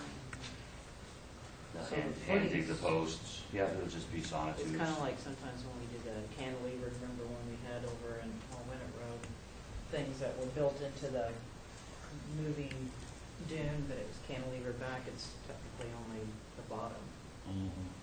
Is just these footings are the only thing that's in the, Yeah, it's- otherwise you're breaking the plane, like a.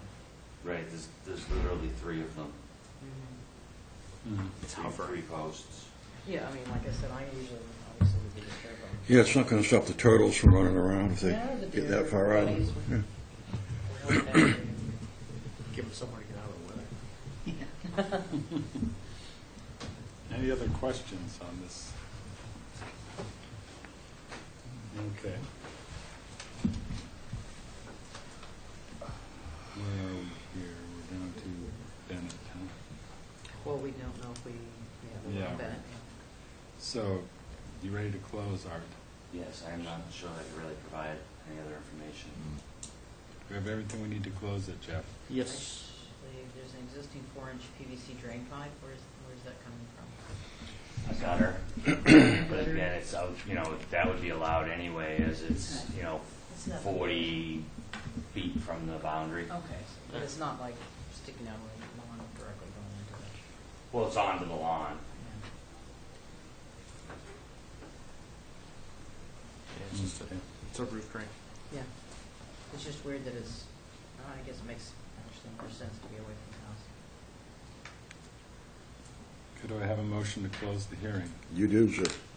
Second. All in favor? Aye. Any opposed? That carries unanimously. Thank you. Okay, Nichols at 37 Tennessee Ave. Is this, that's the you can put on right there. Yeah, this is, That's the 50, dot. and that's how far it's going.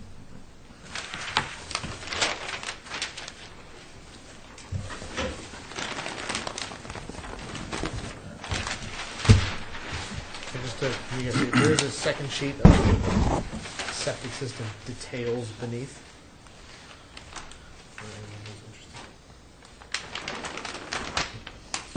For the applicant, our gas farm, Blackmore Associates. This application is for the upgrade of a septic system that's failed due to inadequate separation distance to groundwater. On the plan is shown as the edge of a border and vegetated wetland in blue, and then the 50 and 100-foot buffer zones. The work is all occurring on the opposite side of a paved road, Tennessee Ave. This is a little bit unusual in that we are asking for a waiver to allow the septic system to be within 100 feet of the wetland. However, we have no alternative due to the required separation distance to wells on the property and the surrounding property. So in other words, we have to stay 100 feet. Nantucket regulations actually require 150 feet. So we're going to the local board of health for a variance on that. But to stay greater than 100 feet, it would be an IA system, and it will increase the groundwater separation distance to at least 5 feet. So we feel that it's an overall net benefit project in that we're adding the nutrient removal and increasing the groundwater separation distance of the It's project. currently failed? Currently failed due to inadequate separation. Just a technical failure, not... It's a technical failure, right? It's not And they want to go ahead and hydraulic replace it and not...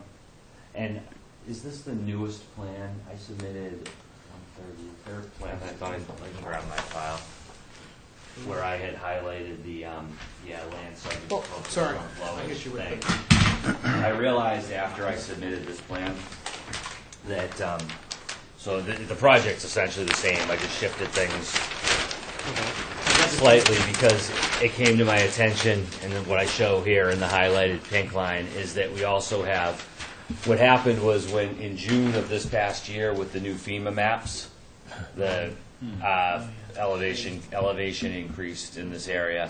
So what I initially had but caught was that a portion of the system was located within land subject to coastal storm flowage.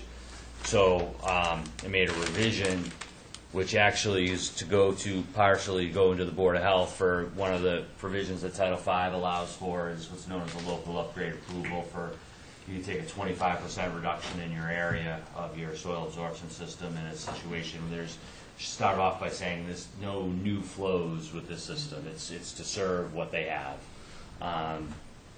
And so that's what we've done here. And so what I've highlighted in yellow on the plan is the proposed septic components. I've shifted the tanks towards the house a little bit so to keep them out of the land subject to coastal storm flowage.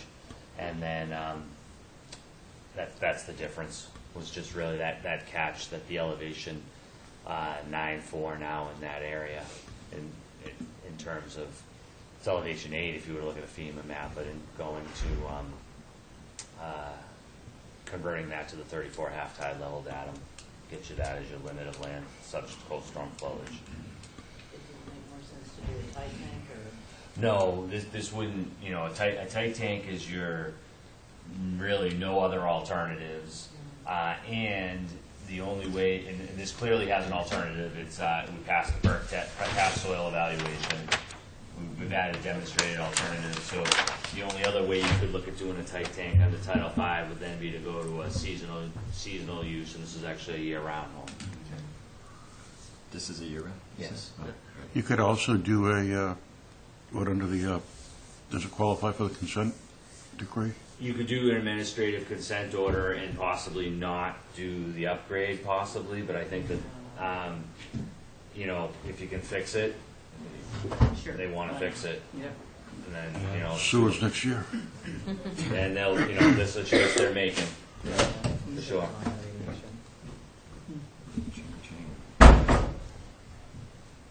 So again, I think that it's pretty clear in terms of a net benefit, and there's not a lot of alternatives here for what we really can do. Any other questions? So you ready to close, Art? Or anything from the public?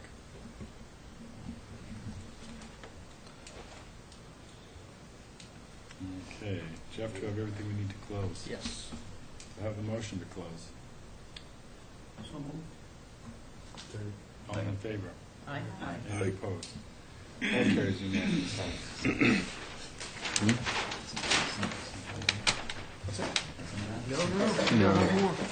Okay, McCarthy Nantucket House, LLC at 12 Coffin Street. Art, we should just get you a chair. I know. Something's going on.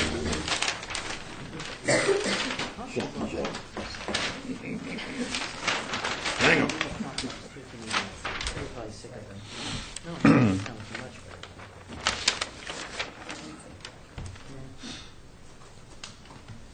You're right there.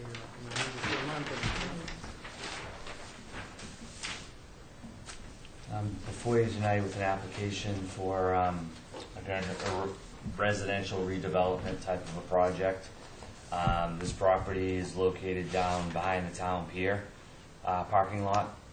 To give you sort of an idea of where we are, you have Coffin Street that the driveway actually comes in on, but sort of in that back general area. We are completely within land subject to coastal storm flowage. And then there are two off-site vegetated wetlands, and so we've shown those in blue. Those are not based on delineations that we've done because we can't go on the other properties, so we've compiled record plans from your files in order to get those boundaries on there. And what we have is two existing structures. The southerly most one here is proposed to be picked up and moved out of the zoning setback and away from the resource area, but it still is within the 50-foot buffer zone. It gets a little closer to the other wetland. There's not a lot of options there, but again, it's just picking up the house that's there and setting it parallel to the property line. If I can just point that out on this side of the table, it's taking this existing structure, picking it up and getting it out of the zoning setback parallel and sort of get a little further from this wetland, but a little closer to that wetland. We'll need additional, now these are, because they're in the flood zone, they're going to be raised much higher in elevation, so you're going to need more stairs to get up in there. So that's why you see additional steps on these structures. Same goes with the main house. So we've got this existing house here, which is shown in the hatch, in the light gray hatching. That's proposed to get picked up, moved over. There's an addition that's going on. All of that work is outside of the 50-foot buffer zone. And then there's a proposed additional structure right here, parallel to the property line, which is primarily outside of the 100-foot buffer zone, though still all within land subject to coastal storm flowage. Again, we'll have to meet the building code requirements within the flood zone. The property is served by town water and town sewer. Again, it's within, pretty much a very urbanized part of town, so I don't know that there's a lot of protected interests in this area in terms of wildlife and towards the vegetated wetlands. Again, it's all been sort of used, maintained for many years. There is a small man-made pond on the property as well. We had Brian Madden look at the the whole property for resource areas, because it's rather tricky, and that was done before all the snow, and, you know, I think it was done last September, and I provided a report that he provided to me with respect to the lack of vegetated wetland resource areas on the property itself. So with that, there's a fair amount of work happening on the property, but again, it's mostly taking structures that are right now not compliant with the flood zone and making them compliant. The construction of a new structure. Yeah, 'cause this property, I guess I worked with the previous owner, it's basically underwater when we get rain. Yeah, the previous owner was Halberstam, Yeah, so that you know. Yeah. Yeah, this is I mean, Halberstam's. it is like It's a wet a piece of property. swamp. I mean, That's as what I was swampy gonna as ask. you can get. Oh, yeah, thought this this was boardwalk's all because you one can't wetland. walk Yeah. on it. That was why, you know, again, I asked for him to sort of look at that in terms of I mean, like, whether so it's much water surrounds that wetlands. That's why we're raising them all, and there's no fill proposed. But it doesn't qualify flood as zone. a. Vegetated wetland, it's flood zone. And again, I mean, you could have, I think Bruce's report was to look at it after the, you know, snow season and try to look again, but, you know, are we gonna hold up applications? How do you know, we've also, I didn't just go look at it, we brought in, you know, someone who's respected and specialist in that. So, if it helps, I actually have a fair amount of experience on this lot too. And I know it's something that done a lot of soils work on that lot over time, and it gets really, really wet, but it never. The adjacent lots have formed little pocket wetlands that are depressional. We've even looked around the man-made pond and done some other things. We just have never found hydric soils that have formed, even though it gets pretty wet. So it's definitely a flood zone area. It's definitely a wetter area, but it just never is set up. So It's not any kind of. Suck your shoes right off you to try to walk across the lawn there. if you go the right day, it does. Yes, it's a wet. Well, that's good to know. I mean, if Yeah. you've seen soil floors, that would be one of the. No, I mean, we've done them, in my previous life, we've done them all the way from starting in the driveway all the way back, just because we were trying to track what was going on the site. We've never seen anything. Granted, that was also 10 years ago, but Brian did the same, Brian did ours and looked around. It's not for trying. Sure, he did it, you know. Are we gonna try the Japanese knotweed management plan? Just there's so much, like, just for them, there's so much encroachment on that property. I didn't have anything proposed along that lines now, but if you wanted to include it for best management practices use, then certainly, you know, would be happy to talk to them about that. we can certainly permit knotweed removal. You know, I think with the kind of level of development that's going on, I'd be happy to push that. You can always include it in the permit. Require it even, Yeah, we you know, could, yeah. you know, I'm sure that, now that I'm up, I'll say that, you know, we'll, as a condition of this, go ahead and do, you know, remove using best management practices any knotweed on the property. Okay. I think that's in everybody's best interest, owner and the commission, sure. Yeah. There are other adjacent properties that have been doing. So it seems like their real goal is just trying to raise these things up And renovate, you know, they're old Well, not- houses. I mean, not that they're- I'm yeah. told that the floor, Right. you know, drops significantly Yeah, across the right. house. One of my friends has done a lot of work there. Yeah. When I told him I was working on it, he said, well, that house needs some love. I'm sorry, I don't mean to, you know, but No, I know.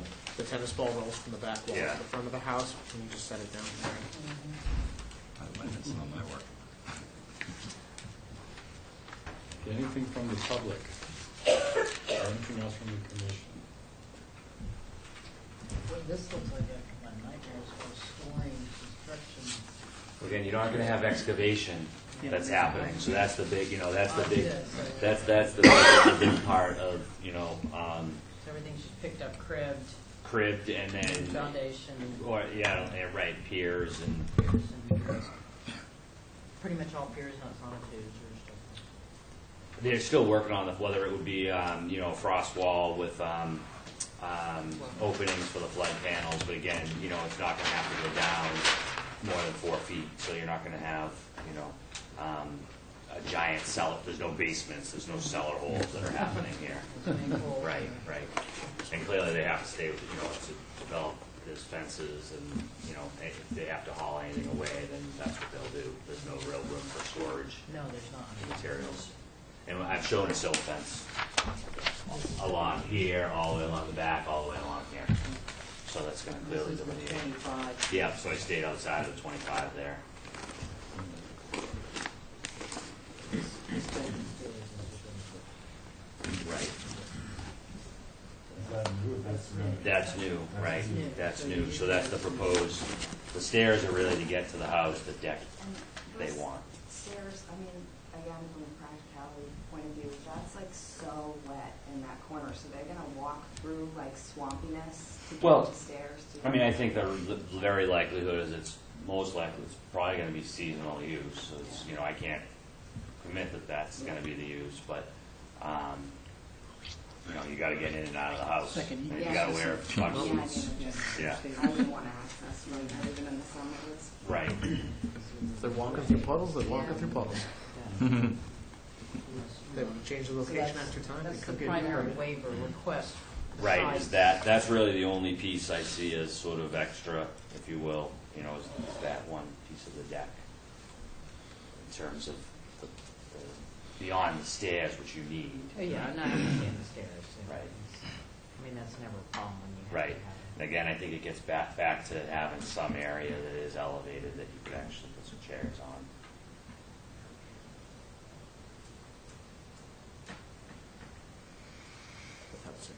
How much structure you're losing in the 50 compared to what you're gaining in the 50? I think it's very close to Looks like even, right? In other words, this area here, and then you have this is less. So I looked at it, I did, and that's what I told him to do was that's why the house is where it is that way, was to get further away, and balance it, and then not, get closer than you need to.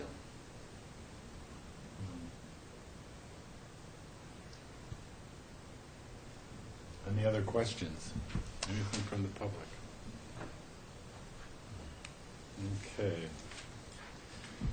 You ready to close then, Art? Yes, please. Jeff, do we have everything we need to close? Yes. Do I have that motion? So moved. All in favor? Aye. Any opposed? That carries unanimously. Thank you. So that takes us to the public meeting. Amended orders of conditions. Zarella at 129 Walnut Road.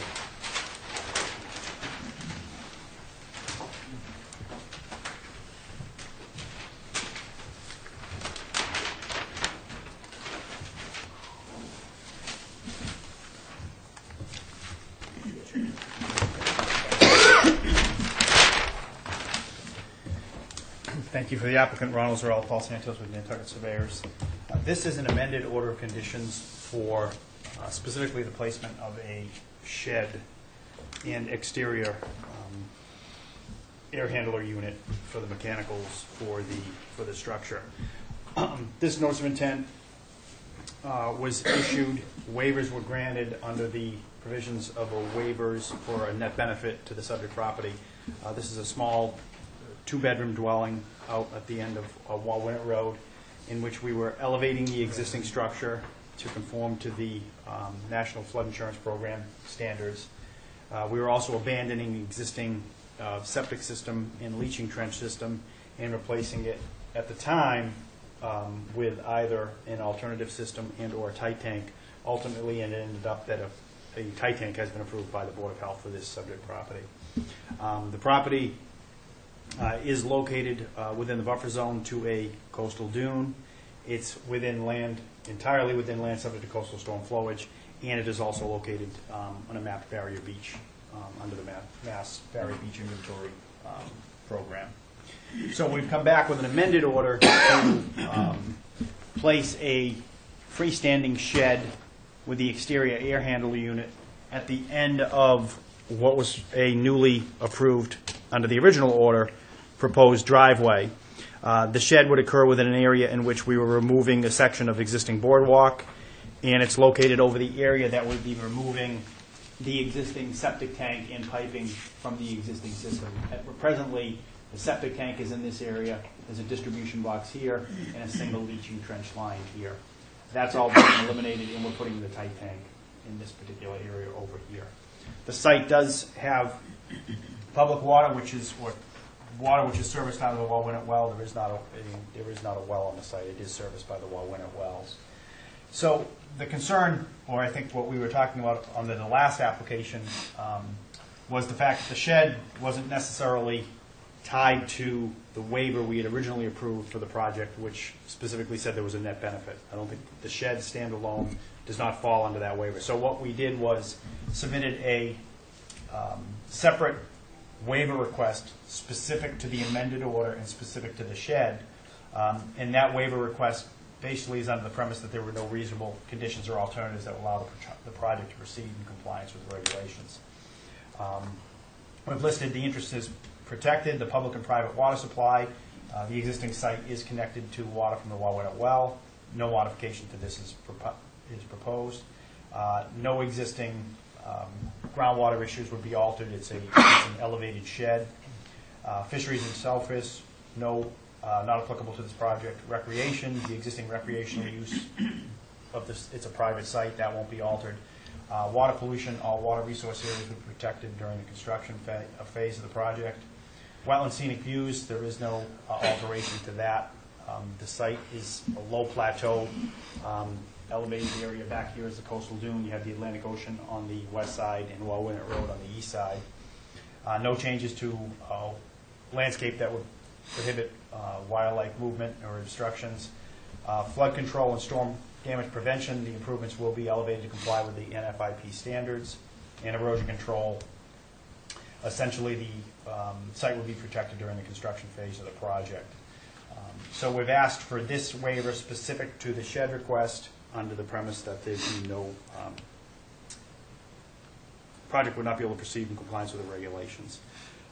And that's the premise of the application. It is an amended order, so we already have our order in place. And essentially what we're asking to do is construct this freestanding shed on the end of what was approved as a driveway for the site in an area that was going to be disturbed as part of the removal of the septic tank and also the boardwalk area. We are, again, on the backside of the coastal dune. The shed does fall within the barrier beach, and it does fall within land subject to coastal storm flowage. And we'd be happy to answer any questions that you may have. Questions from the commission? Wouldn't that dune and the sand in that dune basically fill in that area? If that, I think that's what we were thinking originally. Well, there's actually a small, if you look at the contouring in here, there's actually a small little bridge that comes through here. There's actually a footpath right now. Right now, you presently have a footpath that goes up here, up to the top of the dune. It's not really, it's somewhat vegetated, so you don't have a lot of windblown sand that comes off the backside. This back area over here is held pretty well with what was a concrete retaining wall. But it is vegetated in that dune. You don't see a lot of migration within that area. Did have David Haynes did delineate that line originally. And there's enough grasses in that area that you're not seeing a lot of movement of that dune. Is that the old concrete wall where it says 1 to 2? This back here? Yeah, the concrete block wall was right back on that side right there. Yeah. That's a pretty tough waiver request. Yeah. If the dune was there, then Yeah, typically you and can't allow I any think if you guys structures. look in the packet of orders that I put together, the one I handed out tonight, I've actually, I don't always do this for amended orders, but I drafted the amended order one, and I added to the waiver for this. And after our discussion last time, I kind of looked at it as with the septic tank being there and then the boardwalk being there, that it's a little bit. It's a replacement. It's a replacement. I mean, I know septic tanks, for whatever reason, don't necessarily count as structures by our regulations, but I guess thinking about that discussion last time and kind of looking at the standards, is that area, as it currently consists, isn't necessarily functioning as a barrier beach or a dune, or really even land subject to coastal storm flow, just because there's a concrete vault that's buried beneath it, and there's not doing anything, and there's a boardwalk that's there, that with those things going and this coming on piers, I guess, listening to the comments from last time, it was more of a, you're replacing an orange with, an orange with a clementine. It's really kind of the same, but a little bit different. I'm just making sure that we didn't issue this with net benefit last time with the idea that some of the structure type stuff is going away.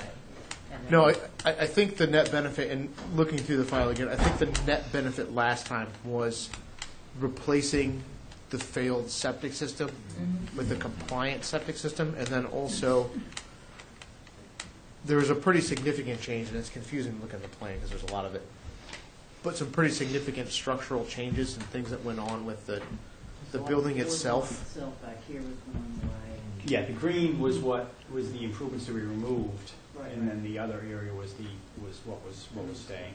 Yeah. And we actually, in a way, the septic system did get where it, I think the preference was originally when I was here was to the tight tank. I preferred the tight tank originally. The owner was kind of pushing for something else, but I mean that would have occurred in this area here, which will now be left. That area won't have to be disturbed because we've now we've left the tight tank in an area that was already disturbed up in front anyway. It's just this shallow groundwater. Yeah, you don't want to have It's leak. not a good area. Yeah. Yes, that's why this came back this week. Is last week we wanted to correct that this wasn't a part of net benefit. Yeah, I think it or- was completely appropriate No, that's fair. to ask for the separate waiver. The net for this, benefit or because I the think it is a grandfather. standalone. Yeah, It's not, the shed, I don't think, would have been part of the net benefit component. It was just, clearly not. so. But that's why in the draft of this order, there's a separate. You'll see it in bold. Is the additional language that Yep. I put together that covers the shed specifically. So what's the appropriate motion under the amended order? We Would be close the to hearing. we close the hearing, and then if you want to do it together, you could close and issue the order as drafted, or if you want to do them as separate votes, you can do them as separate votes. We ready for that, Mr. Chairman? Yeah, what do you want to do, Mike? Close and issue? Okay, do I have a second? Here. All in favor? Aye. Aye. Any opposed? Okay, that motion carries unanimously. Thank you. Or just keep yakking about it for a while. I was just kind of triggered. Okay. So minor miles, Nielsen, 21 on the way.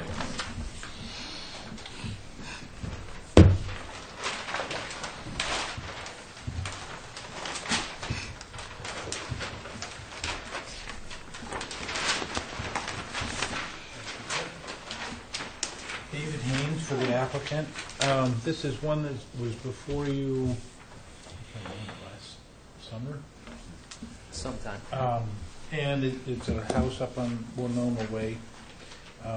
And there was an existing deck on the house that, and what was approved was the existing deck that was closer and out farther was being removed and replaced with this deck in here.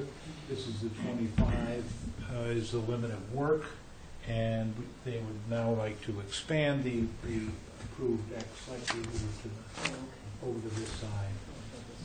No, this is all approved, all that's approved. The house is under construction. The other aspect is this stairway is moving slightly to the north, away from the coastal bank. This stairway, which is outside of 50, is slightly bigger, and these window wells, which are outside of 50, are being included. We're trying to get everything on the plan. Yeah, some of this It's housekeeping. is tied together with design changes that came in through HDC and This is other being aspects.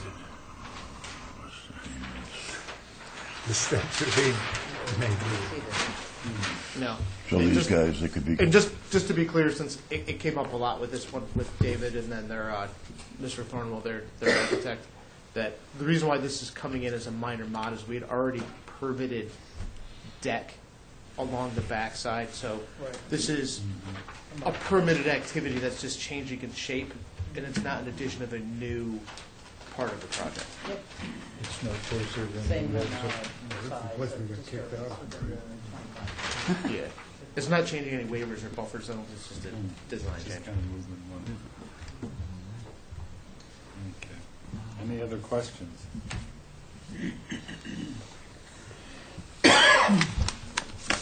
Okay, and Jeff, do you have a recommendation? I recommend that this can go forward as a minor modification. So moved, Mr. Chairman. All in favor? Aye. Any opposed? That carries unanimously. Thank you, sir.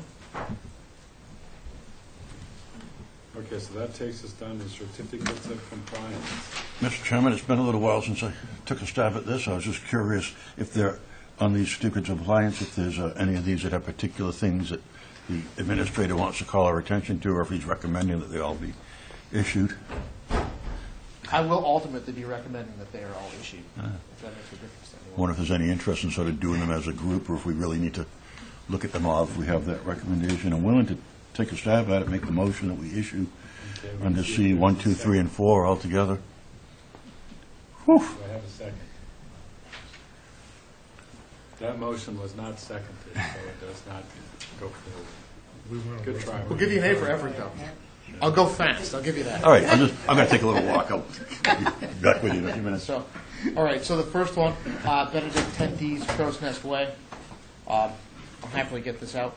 This one was for, I'll just kind of hold up, was for the installation of the tight tank to service the house. This is one of those condo lots out on Crow's Nest Way. Oh, yeah. The tight tank is in the ground, and it's a tight tank. Yeah. So, Not I leaking. recommend that, yeah, I would recommend that we can issue that certificate of compliance. I don't have any ongoing conditions for that either, because it's a tight tank, so. So moved. Second. All in favor? Aye. Any opposed? That motion carries unanimously. Okay, Benedict at 10E Crow's Nest Way. All right, this one's a little different. This one was for some additions on an existing structure. Go quickly again. This is another one of those condo lots. This was some work that was on the back deck and on the other side of the house. Again, everything was done in compliance with the plan as permitted, and there are no ongoing conditions necessary for that one either. It's just a pretty simple renovation to the structure. Move to issue? All in favor? Aye. Any opposed? No. Okay, that motion carries with Commissioner Glowacki opposed. Oh, wow. No, he's not opposed. He Oh, did. Not opposed. Well, you're abstaining. No, I'm opposed. I'm definitely opposed. Oh, okay, And I'm going to do that for the rest of these as we go along, just for the record. okay. Okay, pass at number 3 and 8 Jackson. All right, this one's a little bit tricky, but pretty simple at the same time. This was for a site that originally permitted a septic system, Septic system. and then in the process, they changed their innovative alternative technology. The technical consultant at the time with the commission then required them to file a new notice to change that technology. So they were issued a new order that they did the work under. This one was forgotten about for the system that was never put in.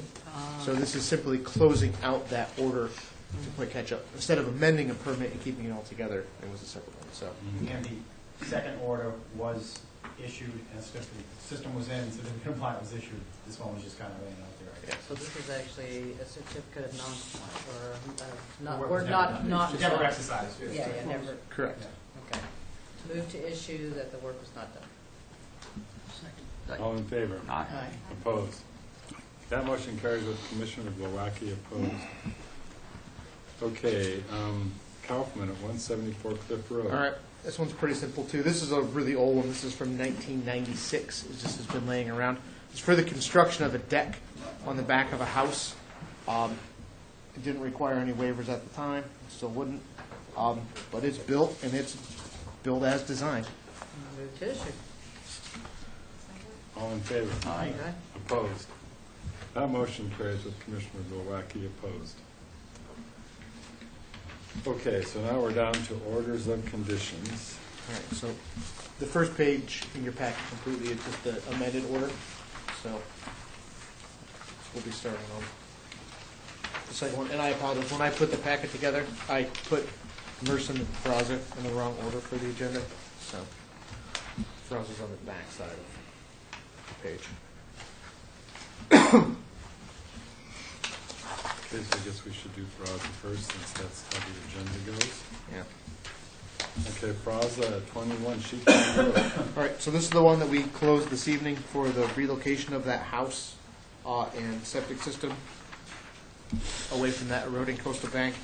In our discussion tonight, I preemptively struck with condition number 20, that the applicant shall be required to remove all existing or abandoned foundations, utilities, and septic components, just because out there, there's always problems of wells and tanks and pipes and everything coming out and landing on the beach. So if we have a captive audience, we can get that stuff removed. So, other than that, and then just a condition that it's a monitoring report, essentially a photographs of just the area abandoned by the house and the condition of the banks. It's just more of a general condition report. So nothing too crazy. For the removal of the stuff, like the foundation and the tank, and then just the picking of the building and moving, I included just a waiver under a net benefit to cover the retreat and removal of those things. Move to issue as drafted, Mr. Chairman. I have a second. Second. All in favor? Aye. Any opposed? That motion carries unanimously. Okay, now back.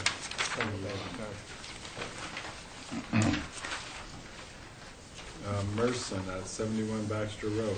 This is the one we closed last time. This was the American Beechcraft plantings on the bank at 71 Baxter Road. That standalone project. There's no fill proposed for it or anything. He just going to have grass planted on the bank as it sits. So I just have our basic reports for photographs demonstrating the plantings at the beginning and the growing season for 3 years until the compliance is issued. And then because it's come up on other applications before, he said he wasn't going to be using any, but just in case if they're going to inoculate or use a fertilizer for that grass, just to bring that in for staff approval before they do it. So I'm always afraid that sometimes those plugs don't always arrive as they're going to arrive. We want to have some kind of a condition if a lot of this stuff ends up on the bank about cleaning it up. Or down Or on on the the beach. beach. Yeah. Excuse me. I mean, we could put a 21 that any material that After a storm or. any material that makes it to the beach needs to be removed. Any planted material.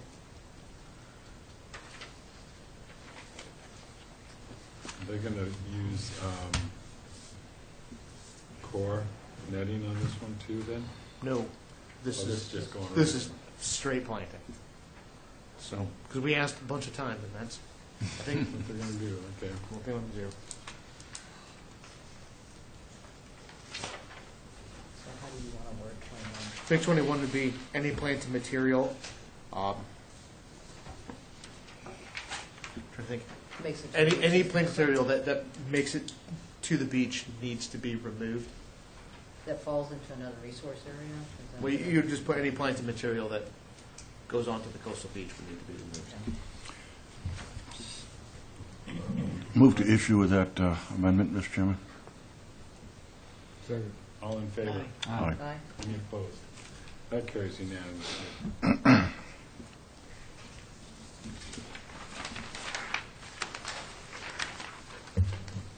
Okay, Goldberg at 158 Orange Street. All right, this is another one that we closed last time. This was for the relocation of that stone walkway Oh, out yeah. from the land bank property and the work on the dock and then some work on the house. They had already planted that, they had already proposed to do all that work on the dock and walkway by hand, but I just wanted to memorialize in there. And then, I just put kind of the catch, because I'm a little concerned that that salt marsh area is already disturbed, and that them doing the work may cause some more. So I just included 21, that all disturbed areas within the salt marsh are to be replanted with planting lists to be approved by commission staff, just because I like that. I just want to see what the extent of it is, because if they disturb some of that groundsel or things that are there, that if they need to replace with shrubs as well as spartina, I just don't want to be putting stuff where it should be something else. I want to kind of make a real-time call on what needs to go in. That's a smart one. So I think it is going to have to be a combination of both. As do I. And it's a tough spot, because it does take a lot of storm wash and those things. And it took a pretty good beating. Yeah. Move to issue that, Mr. Chairman. All in favor? Any opposed? That carries unanimously.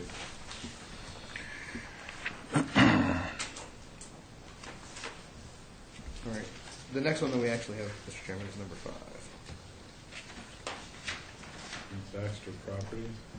Yes, that's the other planting one that we closed this evening. The one that Mr. Gaspar was here for, that involved the placement of sand in the gullies and the 2 little stretches of core logs, and then they do have netting for those. I I would couldn't. add the same 21 that we Yeah. just added. Because that's certainly I think the one that's going to be a little tricky with that one is, I think most of that material, when it slumps, is going to land on top of the geotubes. yeah, but if it gets all the way down into Yeah, the high but from tide the area, beach, that's a big we're problem. Mm-hmm. So I would just say as long as it doesn't end up on Yeah. Down to the beach to the again. coastal beach, yeah. I But think other than that, I was kind of stumped for stuff that they either hadn't put in a protocol or other conditions. It seemed pretty straight ahead to me. Mhm. And it Sometimes actually- I don't need any other conditions. No. Okay, in that case, do I have a motion to issue as amended? So moved. All in favor? Aye. Any opposed? Anybody not voting? I'll make that the motion. I'm making up my mind. I'm opposed. Yeah. 2 opposed. Okay, that motion carries with Ashley and Sarah opposed. Yes. It's kind of the case. Don't have to sign because you voted. You don't have to write a post either This if is you like don't want to. reluctantly opposed one. All right. Yeah, I'm not saying I think it's going to work, but Sometimes it's They're meets, trying it meets something. standards or Yep, doesn't yep, meet they're standards. so. trying something. I appreciate that.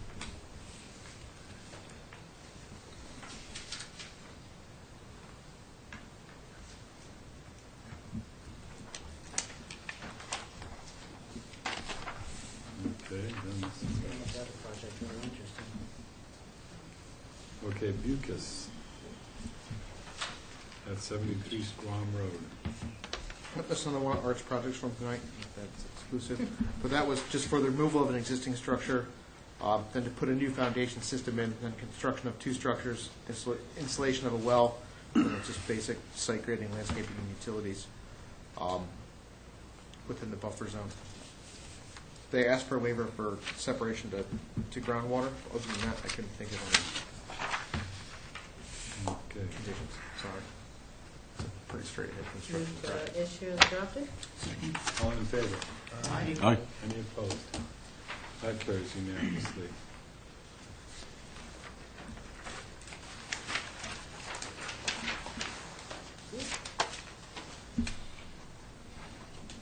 The James Creco Revocable Trust at 40 Pocomo Road. All right, we did close this one tonight. This is the one that Mr. Haynes was working on.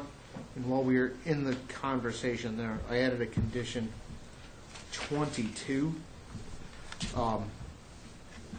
That the applicant shall determine the extent of any vernal pool habitat located within the isolated vegetated wetland and provide that report and plan to the commission. Ooh, I like that. And then once he provides it to us, I guess we can decide what we want to do with it. But at least then we'll have it For their quantified in a review. plan. Yeah. Commission for their review, so Yep. it puts something on us too Yeah. that we have to. Move to issue with that amendment, Mr. Chairman. All in favor? Aye. Any opposed? That carries unanimously. Can you read that 22 one more time? Record. Sure, 22 is just, the applicant shall determine the extent of any vernal pool habitat located within the isolated vegetated wetland and provide that report and plan to the commission for review. Okay, 84 Baxter Road, nominee trust at 84 Baxter Road. Yes, this was Paul Santos' project that they removed the shed from. The only waiver requested was a waiver, the waiver that's there covers the project. I just forgot to include the section that it also covers the groundwater portion. So I just request that we can add that with an amendment, but the rest of the waiver is still the same. I just left out some of the text. But again, I didn't have any Other changes. That was just, I knew what I was typing, I just didn't type the whole thing. Okay, I'm sorry, this is the. 84 Baxter. Okay. You might pull the shed out, correct? Yeah, they got rid of it. Yep. So that seems pretty straightforward. Move to issue as drafted? Second? All in favor? Aye. Any opposed? That votes unanimously. All right, just a couple more that I prepared.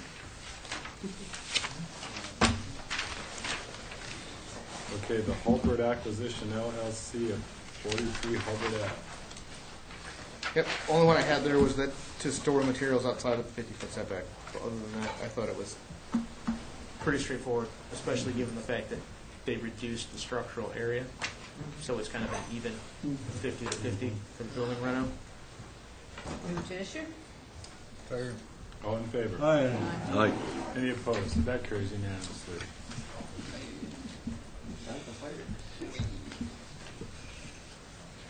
Okay, Nichols at 37 Tennessee Ave. Yes, that was for the, I usually don't write these in advance, but this was for the septic system replacement out in Nantucket, an upgrade. So I include our normal condition for just a copy of the operation and maintenance contract and then copies of all the testing results as required by the Board of Health. But other than that, man. That seemed like a I mean, they're replacing the conventional septic system in technical failure with a IT system that's not in technical failure. Right. It seemed like a pretty good one. Move to issue as drafted. Second. All in favor? Any opposed? That carries unanimously. And just really quickly, other ones that we closed, I think I got a pretty good handle on most of them. I just had a question about two of them. One, did we want an order for the Salem Elves property on 268 Pulpus Road when we're moving all those structures and putting the septic system that's adjacent to the wetland and groundwater outside of 100 feet? It's the one on Pulpus Road that we were going to go see. I can draft it. We don't have to issue it, but I just wanted to check if that was. Okay on that one, that's 286 is Salon too. Yeah. Yeah. Did I say Salem again? Yeah, it says Salon. so. It could be, God only knows what they say. Well, fun trivia fact of the day, it said that notice, Salon is actually the original name of Sri Lanka. I know. That's why I'm correct. That's right. That's why you pulled It's a that. very interesting. I won my geography when I was a small There child. you go. Good for you.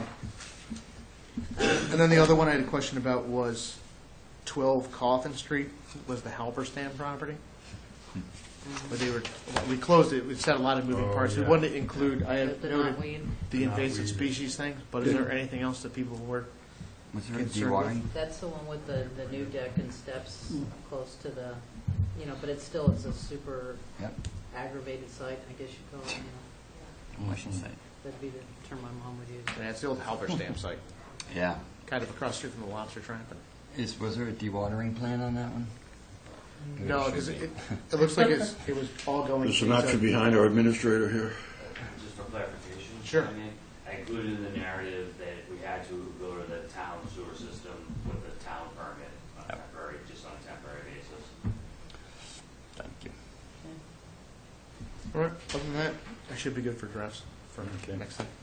Sounds good. Awesome. That was a lot of orders this evening. Okay. Clearing the board. Did we close Lily, 22 Lily Street? Yeah, that was the one that was for the patio over Oh, yeah, the back. I think it's. Yeah, we're not ready to do these. I'd written down a positive from before, and it seemed pretty straightforward, so I didn't Okay. necessarily want to I dig just into a lot wanted of to ask conditions. what But other ones you had open and obviously Open North is continued. it just seemed to ready to finish that one. Okay. And then we go to extension requests. We have Variable Winds Nominee Trust at 31 Hinkle Lane. Sure. So this is one. Real quick. Sure. It's probably more This thorough. is for our ongoing project at the end of Hinkley Lane, the project on the east side. And so this was the one that you had approved, coconut tubes. This was, excuse me, jute. This was before they had gone to the core fiber. And so to be able to continue the maintenance on those is what they want to be able to do. And it had really, held up really well last summer, and then of course, like everything, it's had some damage and has some maintenance to do. Is this one where they're driving back and forth with a truck, with a vehicle on the Off-road beach? dump truck. Off-road dump truck, but somebody had forwarded us a picture in that area, but I'm not sure this is exactly. I haven't seen That it. was a different, That's a that was different not this local? project. That was a Okay. different project. They have a caretaker that's sort of been dealing to some extent with some of the stuff, so. No, the caretaker for this is very good. He always provides us notice, and then he provides us notice in advance, and then when they start, he always stops in. I mean, our office is on the way for them to deliver. Always stops in, That's and great, he okay. won't hit the beach until But I he don't know talks to who's somebody. here, because he's not handling it for the Yeah. owner. But no, they've been pretty good. The site that we had issues with the machinery was a site further down. And then you know what I'm talking about? Yes. Okay. I remember very well. Nope, that's fine, thanks. The other one's And- really wrong. So they're hoping for the 3-year extensions, just to be 3 able to years? keep up with the project. So moved, Mr. Chairman. Second. All in favor? Aye. Aye. Any opposed? That motion carries unanimously. Okay, so we've discussed our other closed things. Approval of minutes. Have the minutes from our last meeting in the packet. If there's no modifications, we can simply approve those as by unanimous consent. Okay, so that we've just approved the minutes. Thank you. I think I missed that. I was not here last time. There was a No, question you aren't. as to an address on something I would was. abstain from that, Mr. Chairman. Oh, I thought Commissioner Glowacki. I'll prove it again. Okay. I saw she highlighted it. I think, the answer.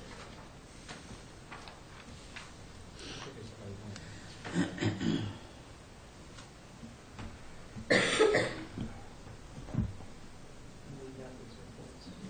Okay, reports. CPC. Meeting canceled yesterday. Okay, MP and EDC. Postponed till next month.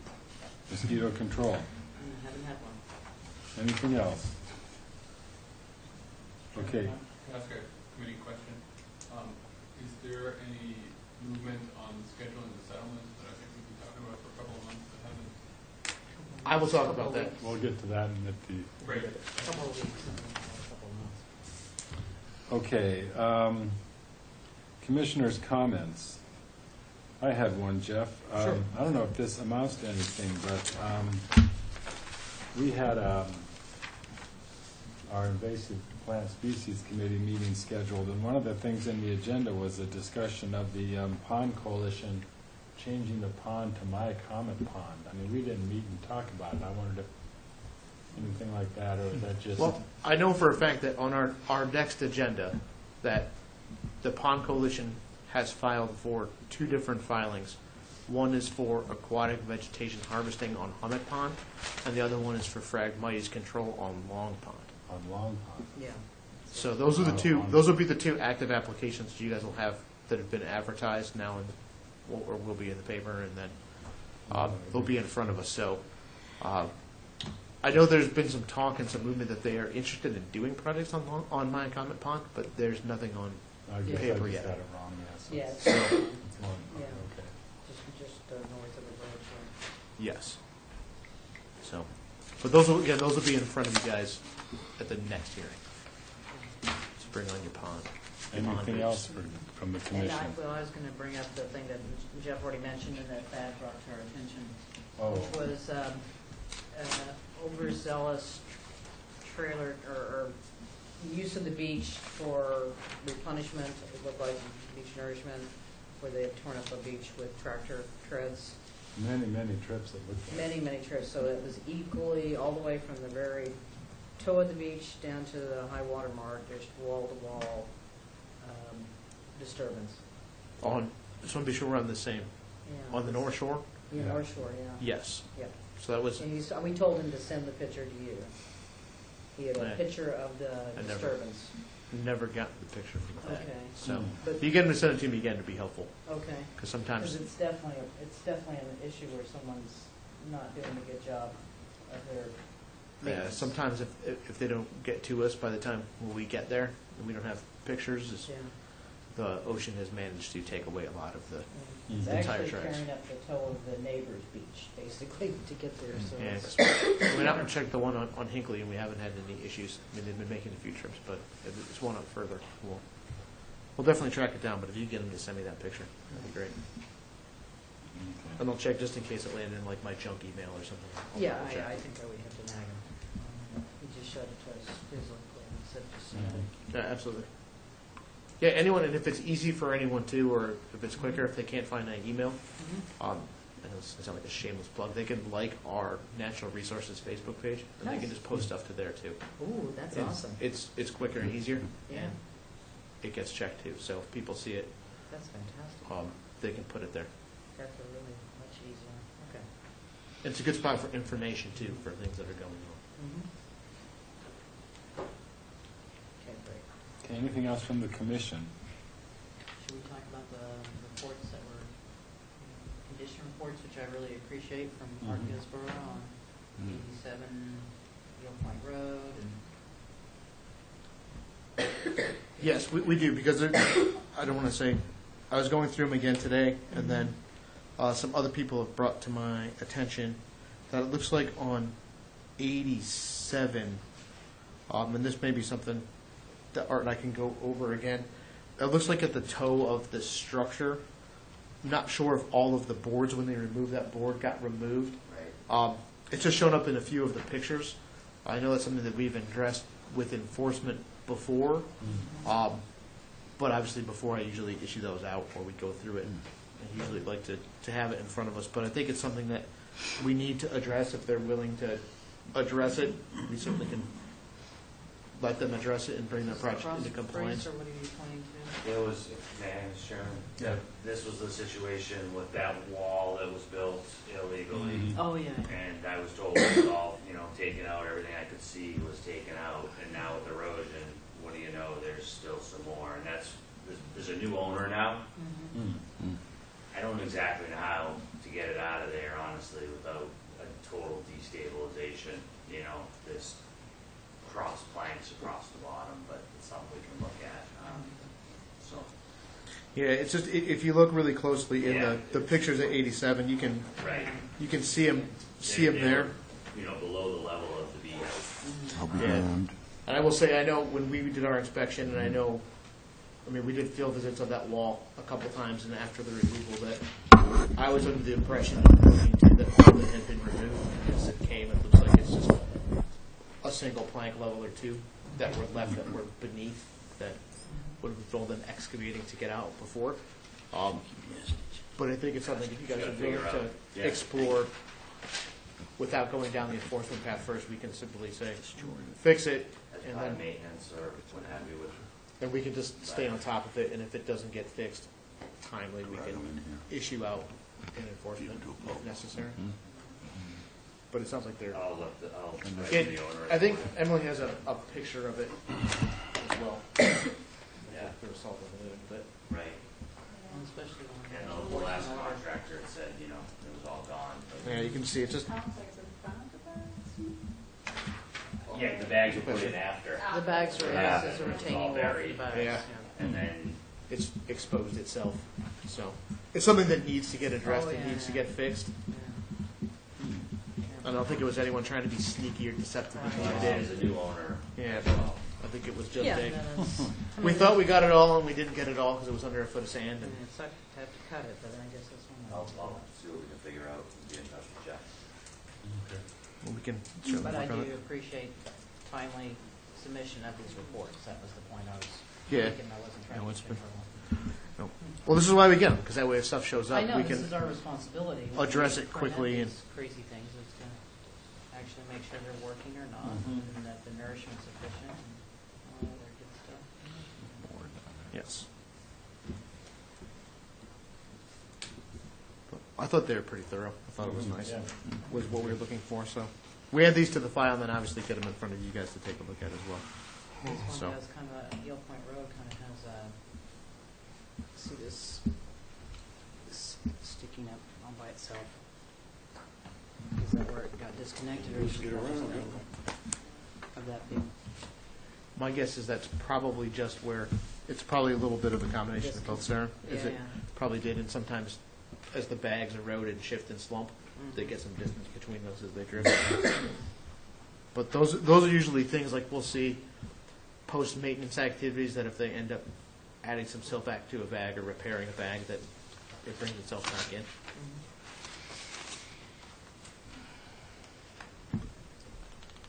Okay, Mr. Administrator. All right, so we'll start with Mr. Cohen's question first, and I apologize for, I sent out a draft of our summary of the sit-down that our subcommittee had with the Selectmen's Subcommittee to Town Council. Oh, okay. I was just late on that. I got storm delayed by about a week on finishing that up and getting to him, so I do apologize for that. But I know it's his intention, and after that meeting, to try to get all parties in the room at the same time. Hopefully, I don't want to say, hopefully by the end of February or before, in the next week to week and a half, to get that scheduled and put together. Because I think the basic takeaway that I had from that meeting is we would like to get to some point with all parties sooner than later. We don't want to, I know you've been pushing for about 2 months to make it happen, that we would like to happen soon. So that's my fault that it's been delayed a little bit. I was just chasing storms and broken pipes, erosion, and other things. So, so for Ernie and Andy as our representatives, I think scheduling-wise, I would, if you have time in the next week or so to block out, I think that would be kind of the goal.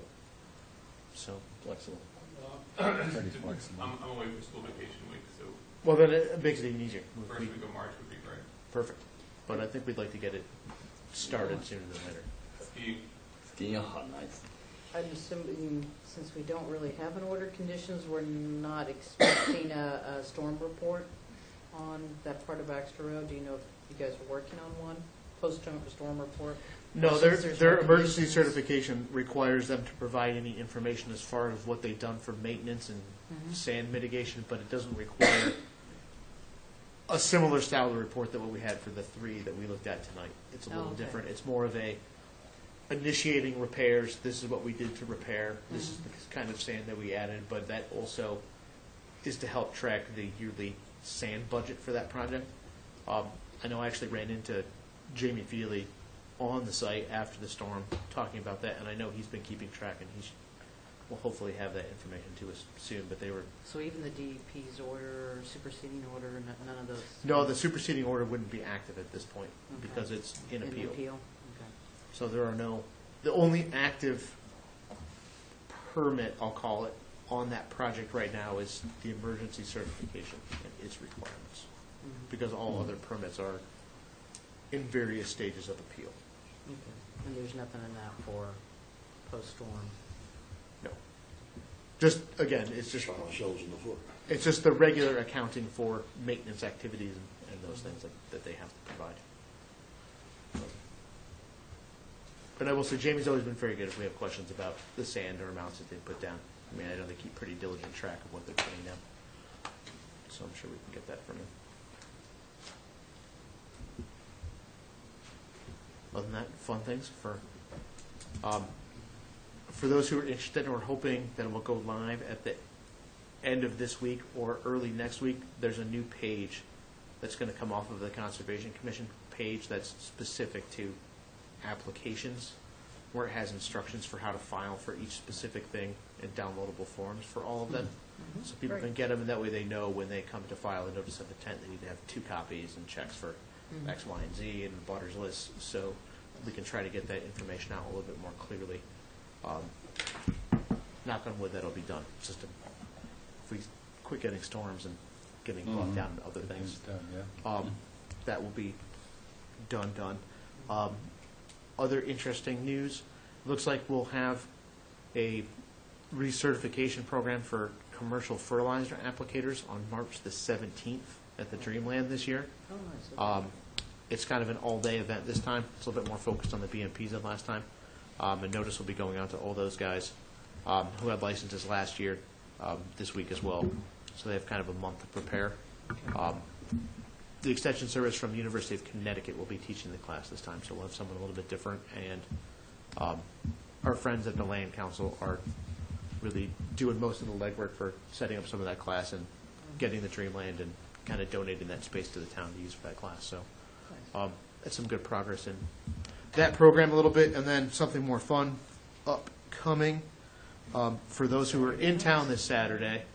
What could be more fun than getting recertified for commercial use of lawn fertilizer? It's a good question. I'm going to tell you what's more fun right now. Pesticide licensing, that's... It is this Saturday. Nix is one of our participants in our department's shell recycling program. They are hosting an event to help support that program this Saturday at their place from 5:30 to 7:30. There's free food. There's a lot of silent auction things, some good prizes, heating fuel, other things, oil changes, other fun stuff that has been donated to them for that.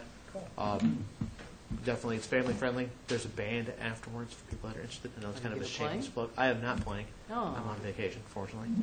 But Oh, you're not going to even be there? no, I will definitely be there. Okay. But we definitely recommend. There'll be lots of good information for our department and stuff that we're trying to get out for people to do. Good. Other than that, I don't have a Plan lot to be to there, add. so. So, yeah, bring friends, bring family. If you haven't left to go skiing yet, Leaving Saturday, but weather. well, if the weather doesn't cooperate, you're looking to kill time to keep the kids busy. 5:30 to 7:30, and Nix's is where to be. Drinking at Nix's is on there. That could work. Or if you want to delay your trip just for that purpose. So, is that all? That's it for me. Move to adjourn?